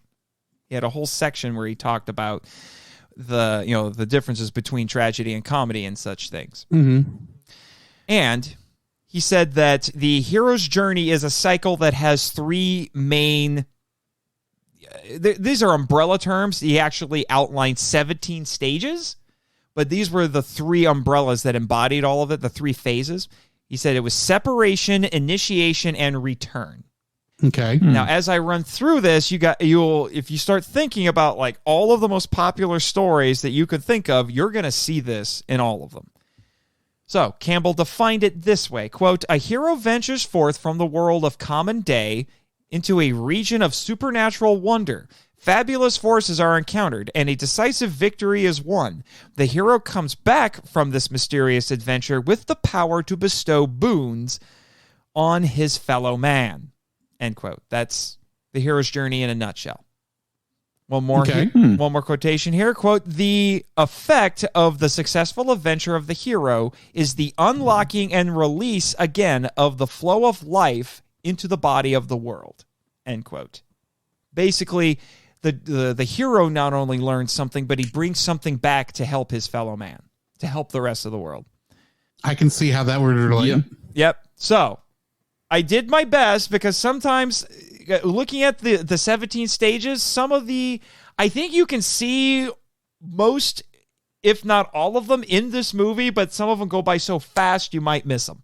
Now, I will say, I do think... we only have an hour and a half to tell the movie, so... Well, it's funny that you say that because I do think we see some of these in the TV show. Yeah. For sure. Which I think, again, as goofy as the TV show was at points... I think that's one of the reasons why it continues to resonate, because it's using these very classic structures. So, stage 1 is the call to adventure. So this is when the hero is living his daily life and is, basically, as it says, called to leave that to go into the unknown. And I would say, in this movie... that is basically the part we were joking about with them skydiving and skating and all of that sort of stuff. That's them doing the normal everyday things. To us, they're extraordinary because we're like, who did that in high school? But that's them doing the normal teenager stuff. And then I would say the actual call when they diverge from that is when Zordon contacts them and sends them to go bury Ivan's giant purple egg chamber in the big scary three-finger talon hand, which looked really cool, I have to say. It's literally a call. Yeah. Literally, yeah. The do. Yeah, that's the call to adventure in every episode of the show. That was my notification ringtone for a long time. That is my notification ringtone for Michael. And then you have the refusal of the call. So that's why we have the term reluctant hero. So they get the call to adventure, but something is holding the hero back and he doesn't necessarily want to do that. It could be an obligation, fear, insecurity, feeling of inadequacy. It could be a lot of things that it's holding them back, but they want to stay in their current circumstances. Now, this is a little hard to identify in this movie. Now, you see it in the show for sure. Yeah. You definitely see it in the show. So you could argue that it may have happened in the backstory, although I will say there is at least a slight hesitation that it gets cut off because when the Rangers are worried that they won't have enough power to teleport back from Thedos back to Earth, but that gets nipped in the bud really fast because they're just that determined to go accomplish their quest. Yeah. And they just hope that when they find the great power, they'll be able to get back. So again, I would argue it's there, but you don't really get to see it. And then you get the next phase would be the next stage, I should say, would be supernatural aid. This is when the heroes get a mentor to help them along in this journey into the unknown, and they learn valuable lessons, which there was actually that would be Dulcia. Yeah, which in this is Dulcia. And there was actually a 12-minute sequence in the movie that they cut out of the script where she would have trained the Rangers to use their Ninjetti powers before bestowing them. I could see that because they weren't really using ninja moves before that point. Right. And then automatically they're using ninja moves after that point, right, because that's how Power Rangers works. Yep. That, yeah. And it slowed the pace of the story down. Right. And that was they cut it for budgetary reasons, but I think they also thought, let's speed it up a little bit. Brian Spicer's there's a lot of talking, I think this would have benefited from a little bit more talking, but that's me. Agreed. Yeah. And then the next stage is the crossing of the first threshold. This is when the hero actually enters the field of adventure, leaves the known and ventures into the unknown, and everything is dangerous and different. And in this film, I would say that is when the Rangers are teleported to Phaedos. For me personally, you could also say it's when they leave that kind of Stonehenge-looking area with where Dulcia is, area. The temple area. It could be that just you kind of get it twice a little bit. Yeah. So there's that. And then there's what Mr. Campbell termed the belly of the whale, named after the story of Jonah. Which not counting the fact that wasn't a whale, that was a fish. But I understand that, but let's not get technical here.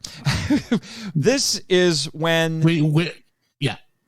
I hang out with theology people. This stuff just comes to me. I understand. But this represents the separation of what the hero knows and the self. This is usually the first obstacle that the hero. Well, not necessarily.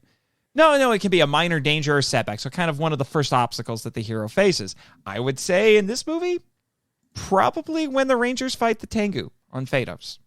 Or you could say it's when they try to fight Ivan Ooze and the Oozelets the first time, perhaps. But I think it definitely occurs with the Tengu on Phaedos. And then you get to the next main phase, which is initiation. And then the first stage in that is called the Road of Trials. So there is a series of tests that the hero must overcome in order to get to his goal. Well, that's pretty easy to identify in this movie. Yeah. Literally, there's three of them. Yep, the skeleton dinosaur and the four gatekeepers. They're in the way. Thought just crossed my mind. I wonder if it's a skeleton dinosaur because that's what the powers originally were. Ooh, well, there was it just crossed my mind. There is a strange amount of pop culture references, like direct pop culture references in this compared to the show, and they do make a Jurassic Park reference, which Adam does say "Welcome to Jurassic Park." Yeah, which is kind of funny because I think the popularity of Jurassic Park is one of the things that catapulted Power Rangers to mega popularity because dinosaurs were in at the time. Yeah. And then the next stage, Mr. Campbell called the meeting with the goddess.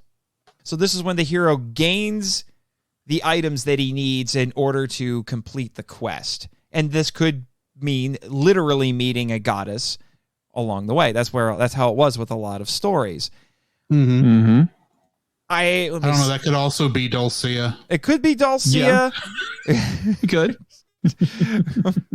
I would also say it could also be when the Rangers enter the temple and meet the sacred animal spirits. True. Now, which is just the Zord footage scaled down small enough to where it doesn't look bad. Yeah. Of course. This is one of the ones that I admit I'm not entirely sure is actually in this movie. I kind of had to stretch a little bit for this one.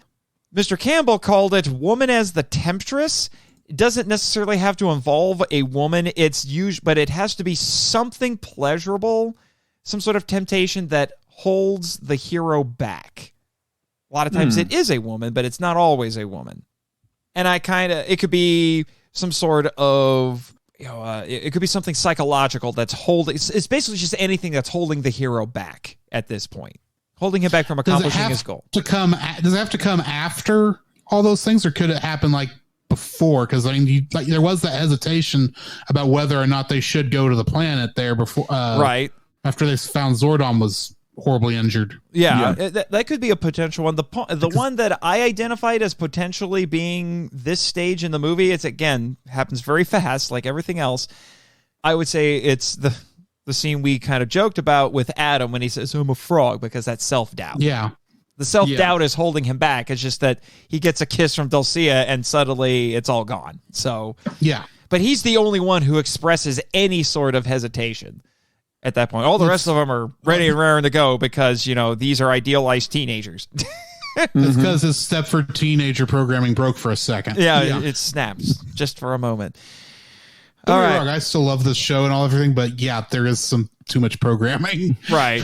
In these characters. The next stage is called Atonement with the Father or the Abyss.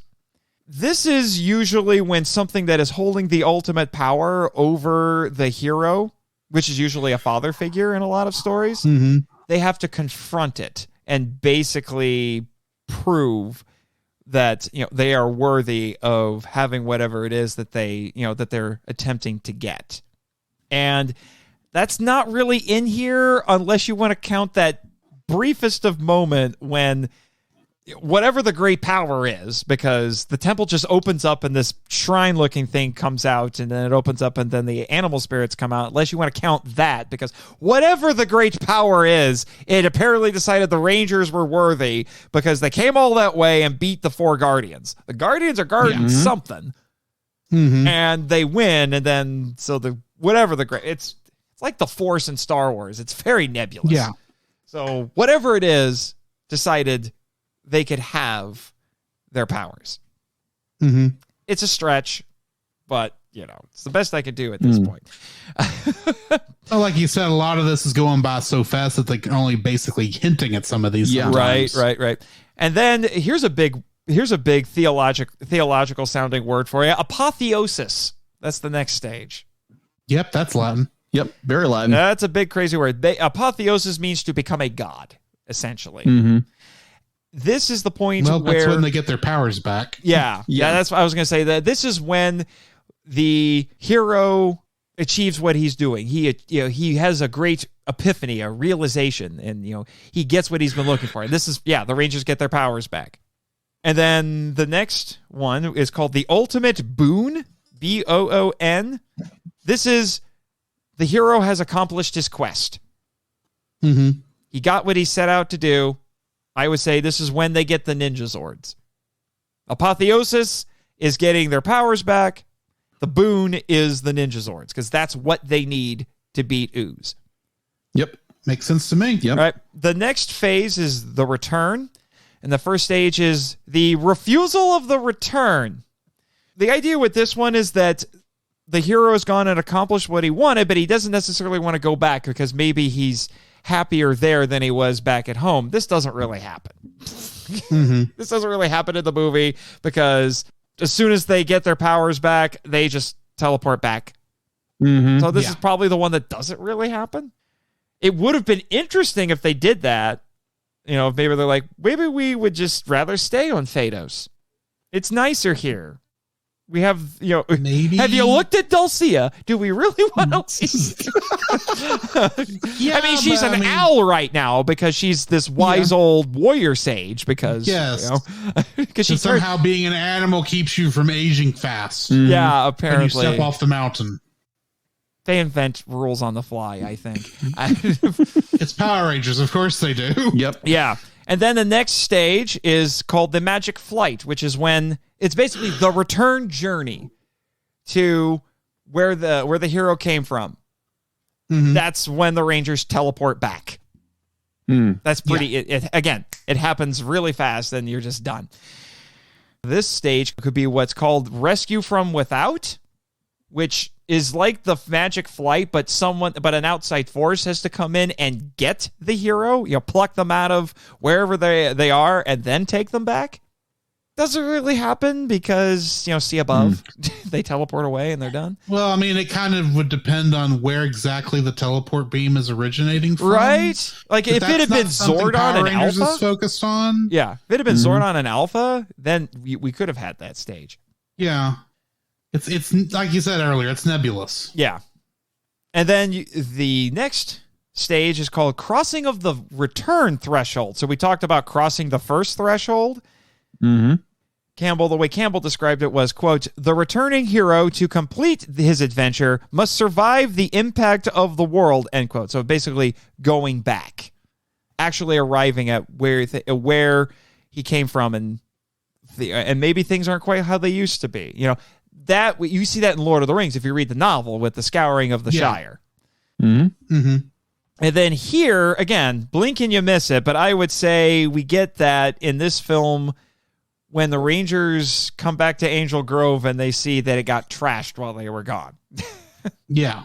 And they're like, oh, man, look what happened. Shouldn't really surprise them. They should have known that they were going to come back into a war zone of sorts. Yeah.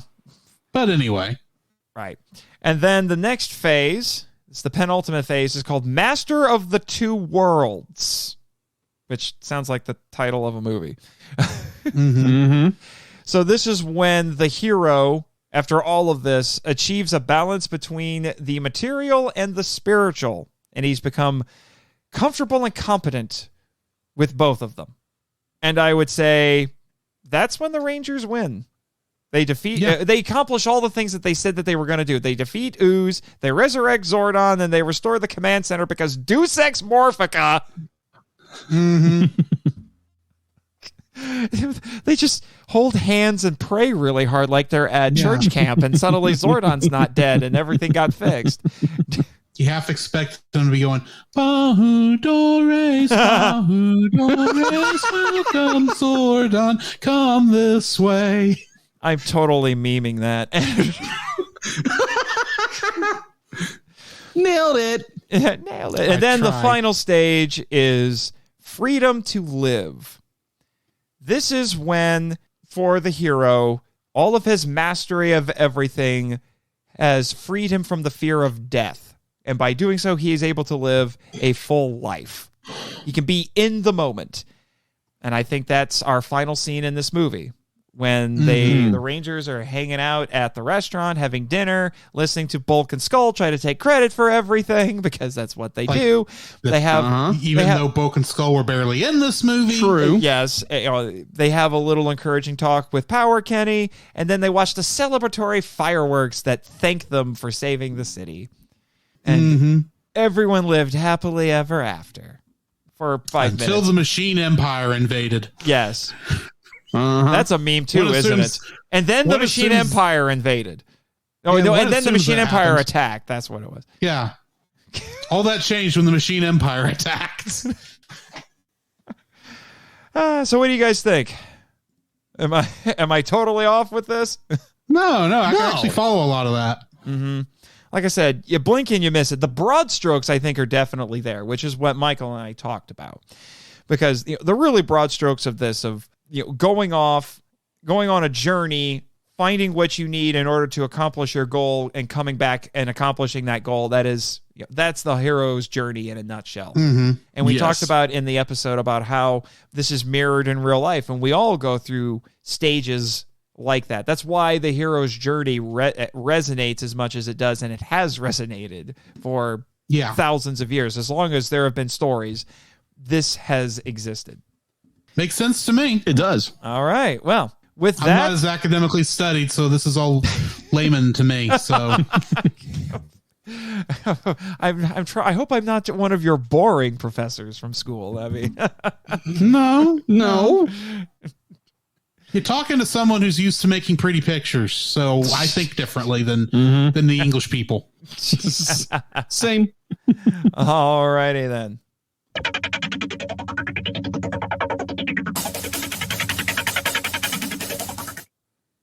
Alrighty, that talk went a little longer than I was expecting, but it's the three of us, right? Yeah, true. Yeah. All that really matters is that we entertained all the folks here on the island. I think that's what we've been thinking the entire past month on our show. Well, now, gentlemen, this is a Patreon-sponsored episode, so we do now have to do those Patreon shout-outs.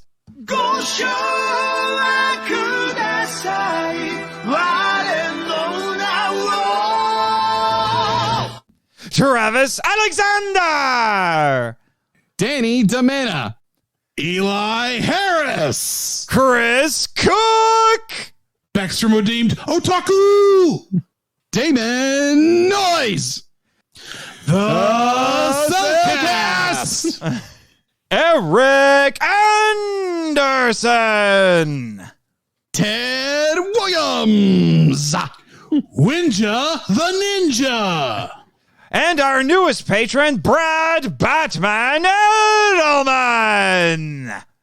Tofu Fury!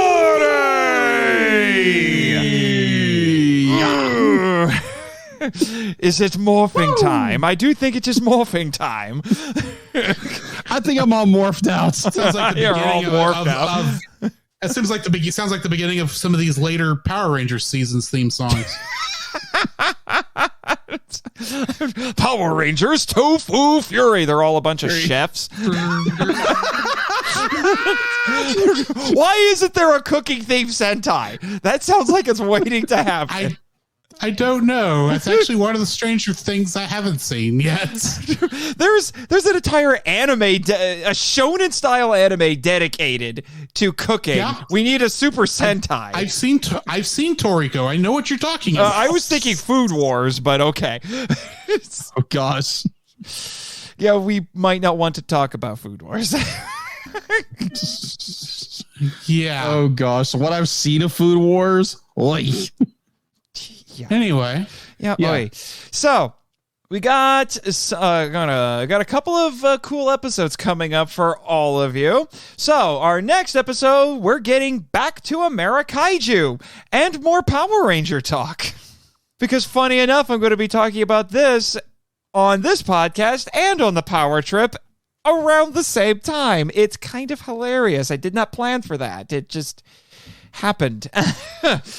We'll be joined by Chris Cook, host of One Cross Radio and a couple of other shows that he'll be telling us about. I know he's getting ready to launch a new one about pro wrestling. And the other thing that's going to be nuts is that this is going to be his first mainline episode. He's been a long-time listener, but he's been on the show before, but this is his first mainline episode. He was on a bonus episode before, and I've been on several episodes of One Cross Radio talking about mostly unmade kaiju films. But we will be talking about Power Rangers 2017. Their attempt at making a reboot of this franchise. Unfortunately, they took too much inspiration from Fan4 Stick. We don't talk about Fan4 Stick. There's a lot of things we don't talk about anymore. Yeah. I'm going to make the argument, though, better than Fan4 Stick, but most things are better than Fan4 Stick. I didn't say it was better. It was worse. It's just it took a lot of inspiration from it. Yeah. He has opinions, too, so it'll be interesting, to say the least. And then we get back to Yep. And then we get back to Godzilla Redux with Ebra, Horror of the Deep, aka Godzilla versus the Sea Monster. I actually liked that one. I do too. And I'm hoping, still trying to make arrangements, right, Jimmy? Excuses. We'll be having my friends Joe and Joy Metter, and I think I'm going to play a little bit of the Year of Gamera game with this one, because this is one of 2 Godzilla films that were featured on Mystery Science Theater 3000. So I think I will have them watch the MST3K version, because yes, we have it in the vault. That was a hard one to get, but we have it. Because Toho's nutty. Godzilla is their favorite son, and they're not going to let him do anything, apparently. Like be on MST3K. But I'm also happy to report that since this broadcast, I have made arrangements to have Brendan Morley from Autistic Lizard Productions, a YouTube show, on for that episode, because this is his favorite Godzilla film. And now back to the show. We'll see. And so that should be a really fun episode when we get to that. And now, gentlemen, we come to one of the most important segments of the show, shameless self-promotion. As I've already mentioned really quick, yeah, we've talked about the Power Trip. Go listen to the Power Trip. If you liked what we talked about here, you'll get plenty of enjoyment out of the Power Trip, a journey through the Power Rangers franchise. And also check out my other podcast on Henshin Heroes called Henshin Men, where we are primarily going through the original Kamen Rider. So I'm done. Lay it on us, fellas. All right, guys, you can find myself, Jacob Heron, on social media at Jacob's Daily Art Corner on Facebook, where I try to draw every day.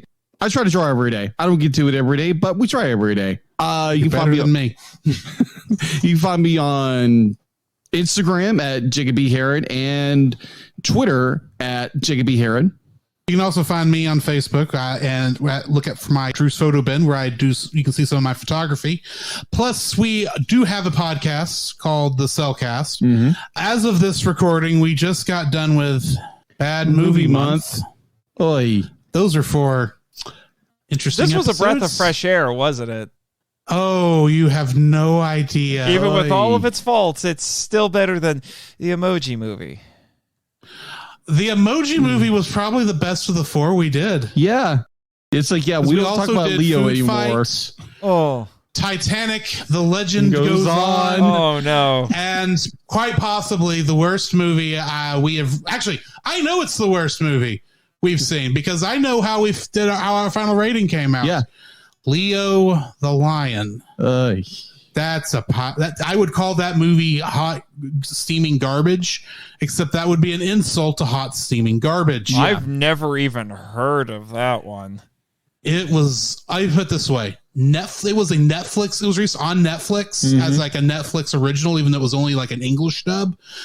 Back in 2013, Netflix got rid of that thing in a hurry. Mm-hmm. How did you see it? Yeah. It's also on Amazon for free on their freebie service. Oy. Mm-hmm. The commercial breaks were my favorite parts. But anyway, by the time you get to this, we'll probably be finishing up Halloween month, I'm assuming, or we'll be getting near it because we are doing some spooky movies in October. Ooh. And then in November, we're doing some more Studio Ghibli. So if you like Studio Ghibli, come hang out for those 4 episodes. And if you don't love Studio Ghibli, I'm sorry. You don't have a heart. What is wrong with you? But yeah, this is actually going to be a good Studio Ghibli because we got 3 movies we know are good. And then there's Tales from Earthsea. But I've heard things. I don't know how good it is or how bad, but the fact that the others are Spirited Away, The Cat Returns, and Howl's Moving Castle show that's going to be a good month. I was going to say, It's going to, if you got Miyazaki, you're fine. Oh yeah. We got 2 Miyazakis. And then The Cat Returns, which is like Doctor Who, but with a cat. But anyway, also on that same RSS feed, I am going through Kingdom Hearts a couple chapters at a time. I'm still on the first game chronologically, which is a cell phone gacha game, which is taking its good sweet time getting anywhere. But I think I'm finally getting into decent story there. But yeah, that's pretty much what we're doing there. And minus, don't forget, we also do TAS, which is the animated series. That is a part of our normal show. Yes, we are about to start Star Trek Lower Decks season 2 and 3. And we just finished. And then after that, X-Men. Yeah. And we just finished an amazing series called Tangled, the series, or Rapunzel's Single Adventure.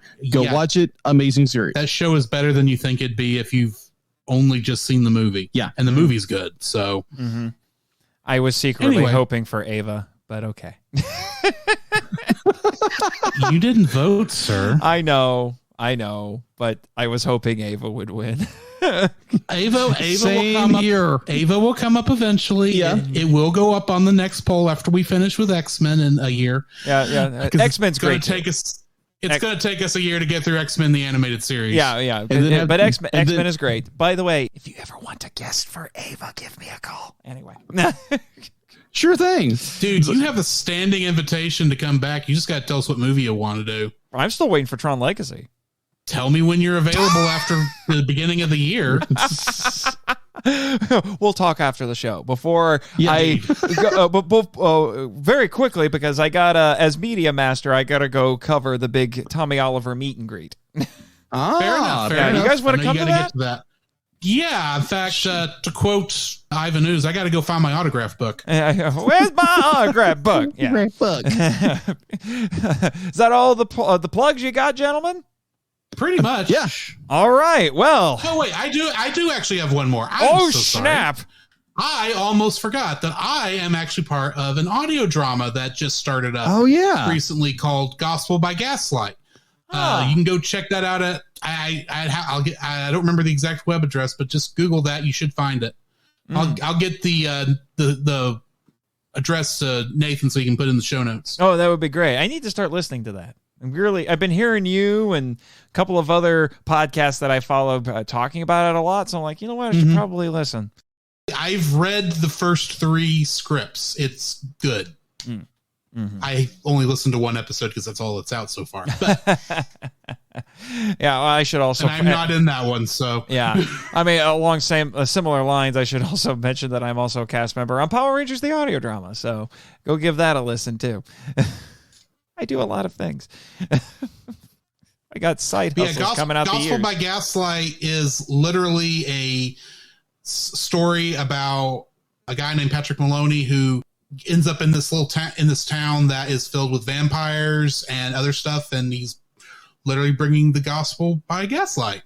So it's kind of a very Cthulhu steampunk-esque kind of story.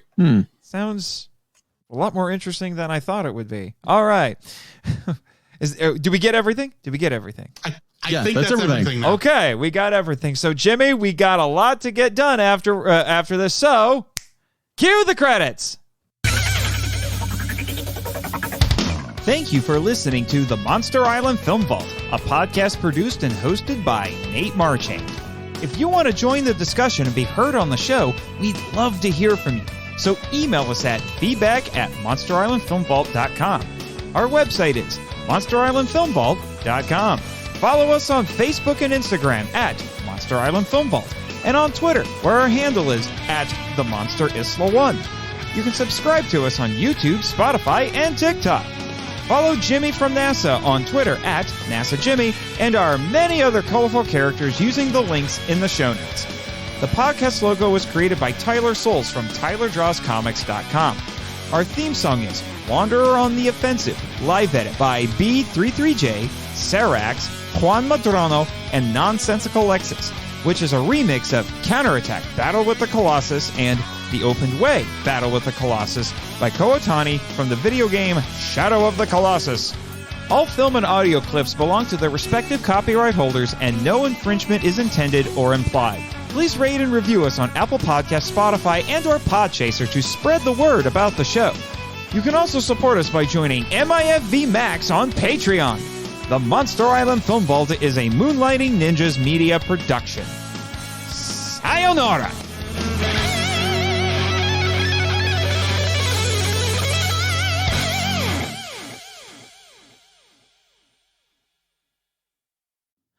Are we recording, Jimmy? Okay.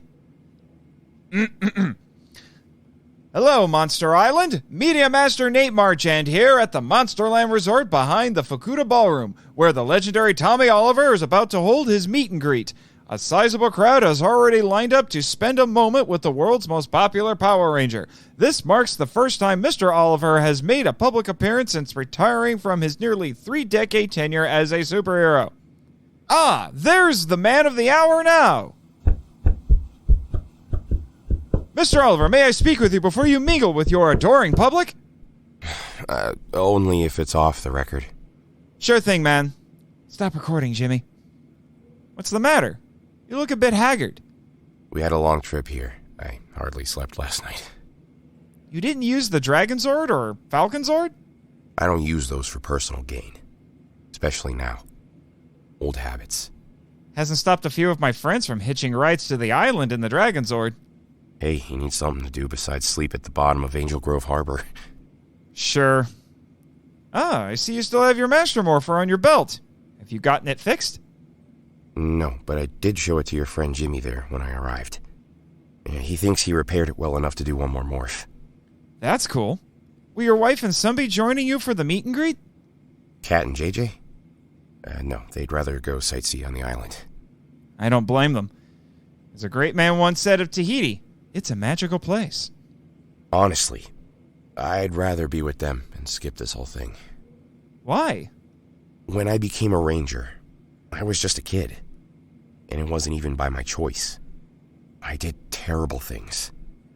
Hurt a lot of people. My teammates forgave me, but it took a while for that to sink in. I kept being a ranger at first because I wanted to make amends. But then, honestly, I stayed for the thrill of it. That's when Zordon knew I needed to quit. And yet you kept coming back even after becoming a high school teacher. Because the younger rangers needed my experience. Besides, I was still chasing that adrenaline rush even then. Then why the hesitancy now? With age comes wisdom. Not to mention a career-ending injury during a fight with a monster. At my best and worst, I never did what I did to get famous. I'm not one for the limelight. All this attention is overwhelming. I serve the world as a superhero. Now, I just want to quietly serve my family and students. Zordon was right about secret identities, wasn't he? That's for sure. Look, Tommy, I come from a military family, so I get it. Most everyone out there, though, they want to tell you how grateful they are for your service as a ranger. You saved them. You inspired them. That's desperately needed in the world. We have a serious shortage of real heroes nowadays. Yeah, that's what Kat said, too. Well, you should definitely listen to her and not me. Yeah, I know, right? Okay. It's Morphin time! Now that's the Tommy we know and love.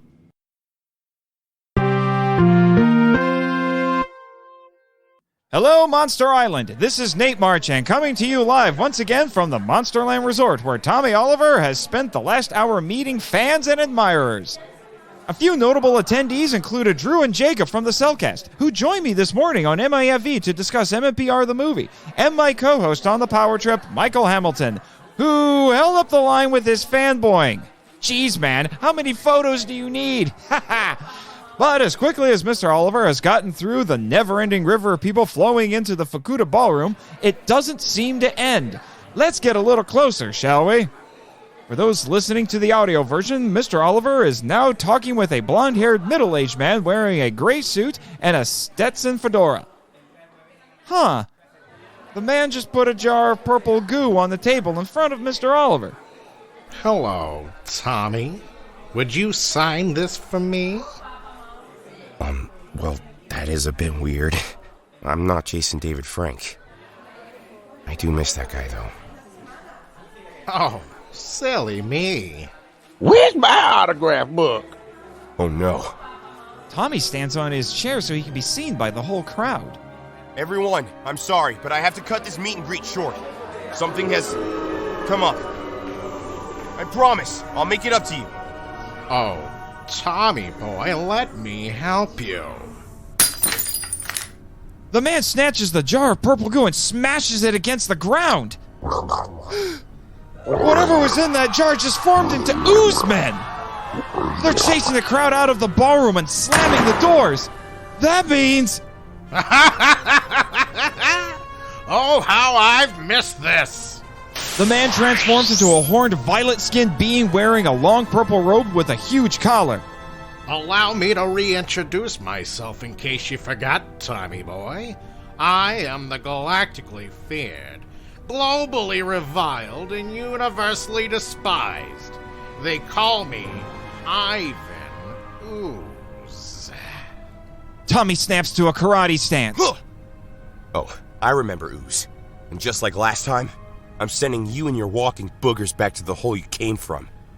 Oh, you wound me, warrior poet. Sick 'em, kids! Back to action. Tommy pulls out his Master Morpher and transforms into the Green Ranger.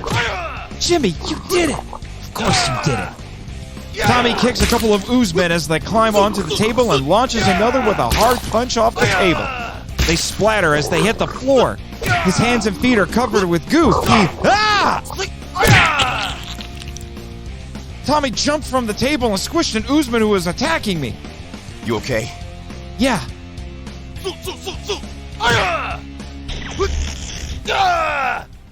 Tommy demorphs!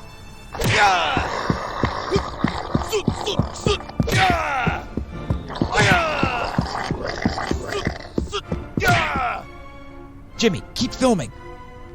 We managed to get away, but several Oozemen grabbed Tommy and restrained him. Ivan Ooze walks up to him. My, Tommy boy, you've certainly gotten old. Yeah? Well, you're supposed to be dead. Ah, yes, you and your team, how did you say it? Took care of business by groin-kicking me into Ryan's Comet. It was a surprisingly painful design flaw in Scorpitron. I don't know how I missed it before merging with it. We saw you explode.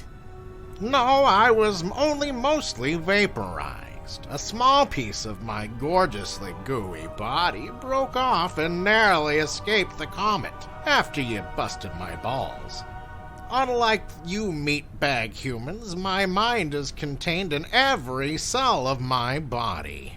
I spent years floating around in the vacuum of space, which, in case you didn't know, is absolutely boring.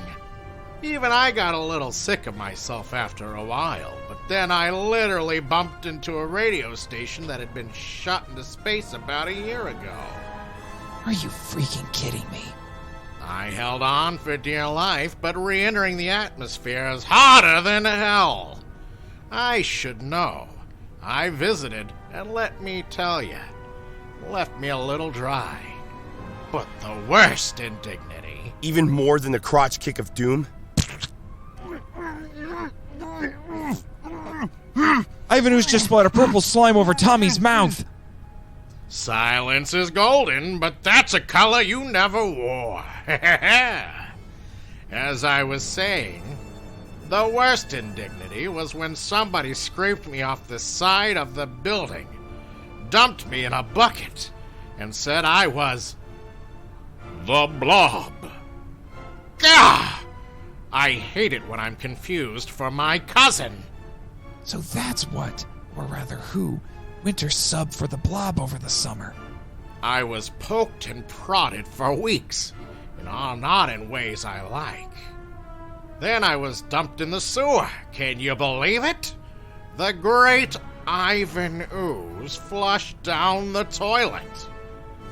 Oh, the things I saw down there. Rancid. Disgusting. Wonderful. Let me tell you, Tommy boy, this island's garbage gave me the perfect ingredients to fully regenerate myself. And when I heard you'd be visiting, I figured, what the hell? Might as well get some good old-fashioned revenge on one of the teenagers who killed me. But I won't stop with you. Oh no, those other kids are still around. And don't you have a wife and son on this island? I'm sorry, what's that? Tiger got your tongue? Ooze's hand turns into undulating slime. Let's give you a nice death mask, Tommy boy. Without Daddy Zordon alive to save you, taking this world for my own will be as easy as plucking feathers from a tengu.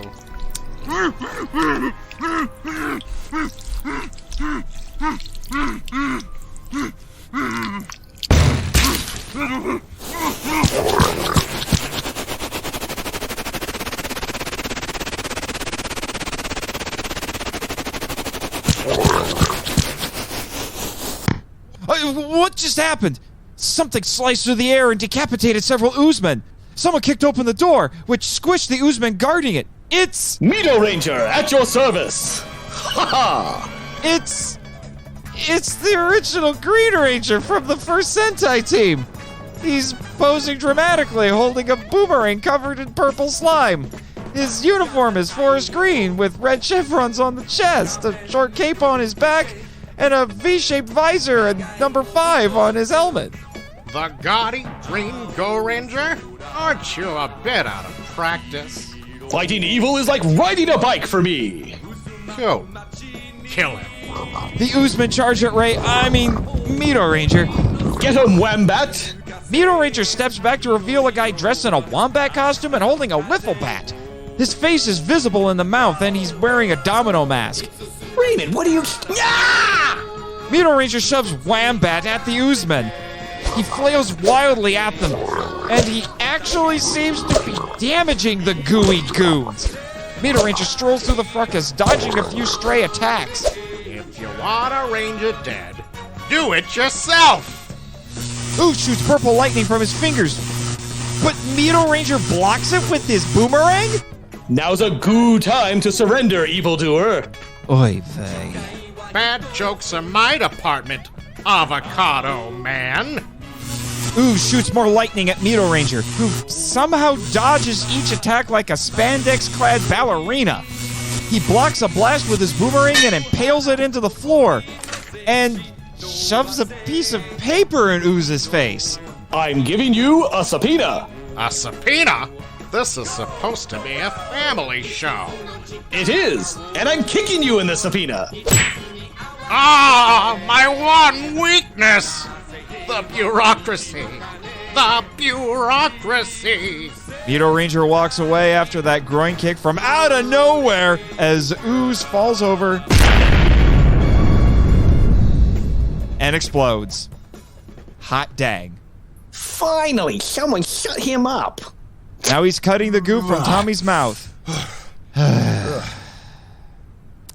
I better get an interview with the remarkably unscathed Mito Ranger and his slime-covered sidekick.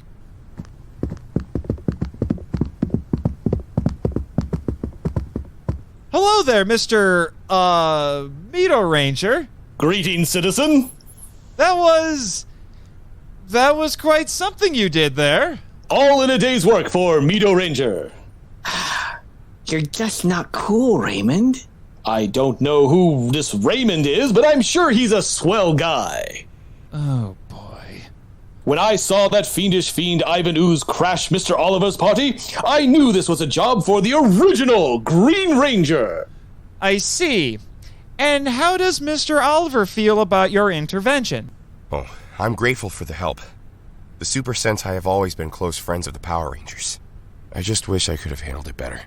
No worries, Mr. Oliver. I was just saving you the trouble of squishing Grapeface back there. And you did an amazing job. It's great to see someone still being a ranger at your age. Does this mean you're coming out of retirement? My busted master Morpher says no, unfortunately. I need to take this. Hello?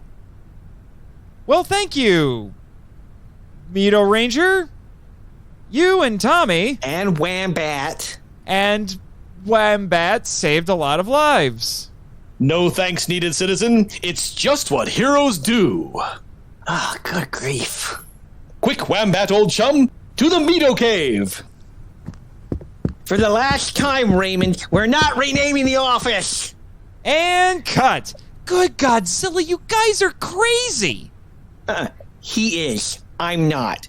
Oh, and by the way, here's some indemnity forms on you and Mr. Oliver to sign that waives our responsibility for any damages we caused. Also, you'll be getting my dry cleaning bill. The heck, Gary? Hey, you can afford it now with your medium extra salary. I gotta catch up with Raymond before he rescues a kitten from a monster of the week. Bye. Just what the island needs. More quirky superheroes. Oi. Hey, Nate. What was that all about? Oh, nothing. Hey, what's that box on your table there? Not sure. It was there when I arrived. It says it's from Mr. Gold. Ah, he's one of the overlords around here. The note says, "This came into my possession some months back. While I fancy myself a collector, this belongs to you for obvious reasons." Open it. It's a vase. And it looks kind of familiar. There's a good reason for that, you great big goof. It once again houses the great Ninjor. What the Henshin? Oh, this is the vase Rita and Zed trapped you in years ago. Precisely, and someone captured me in it again while I was meditating at the Temple of Power. That jerk, oh, he makes me so angry. I'll take you to Hexagon and have them get you out. Well, that sure is a relief. Much appreciated, Tommy. Who's Hexagon? I'd tell you, but then I'd have to... Let me guess. Destroy me? You understand. I do. Just goes to show. You can't keep an old ranger down.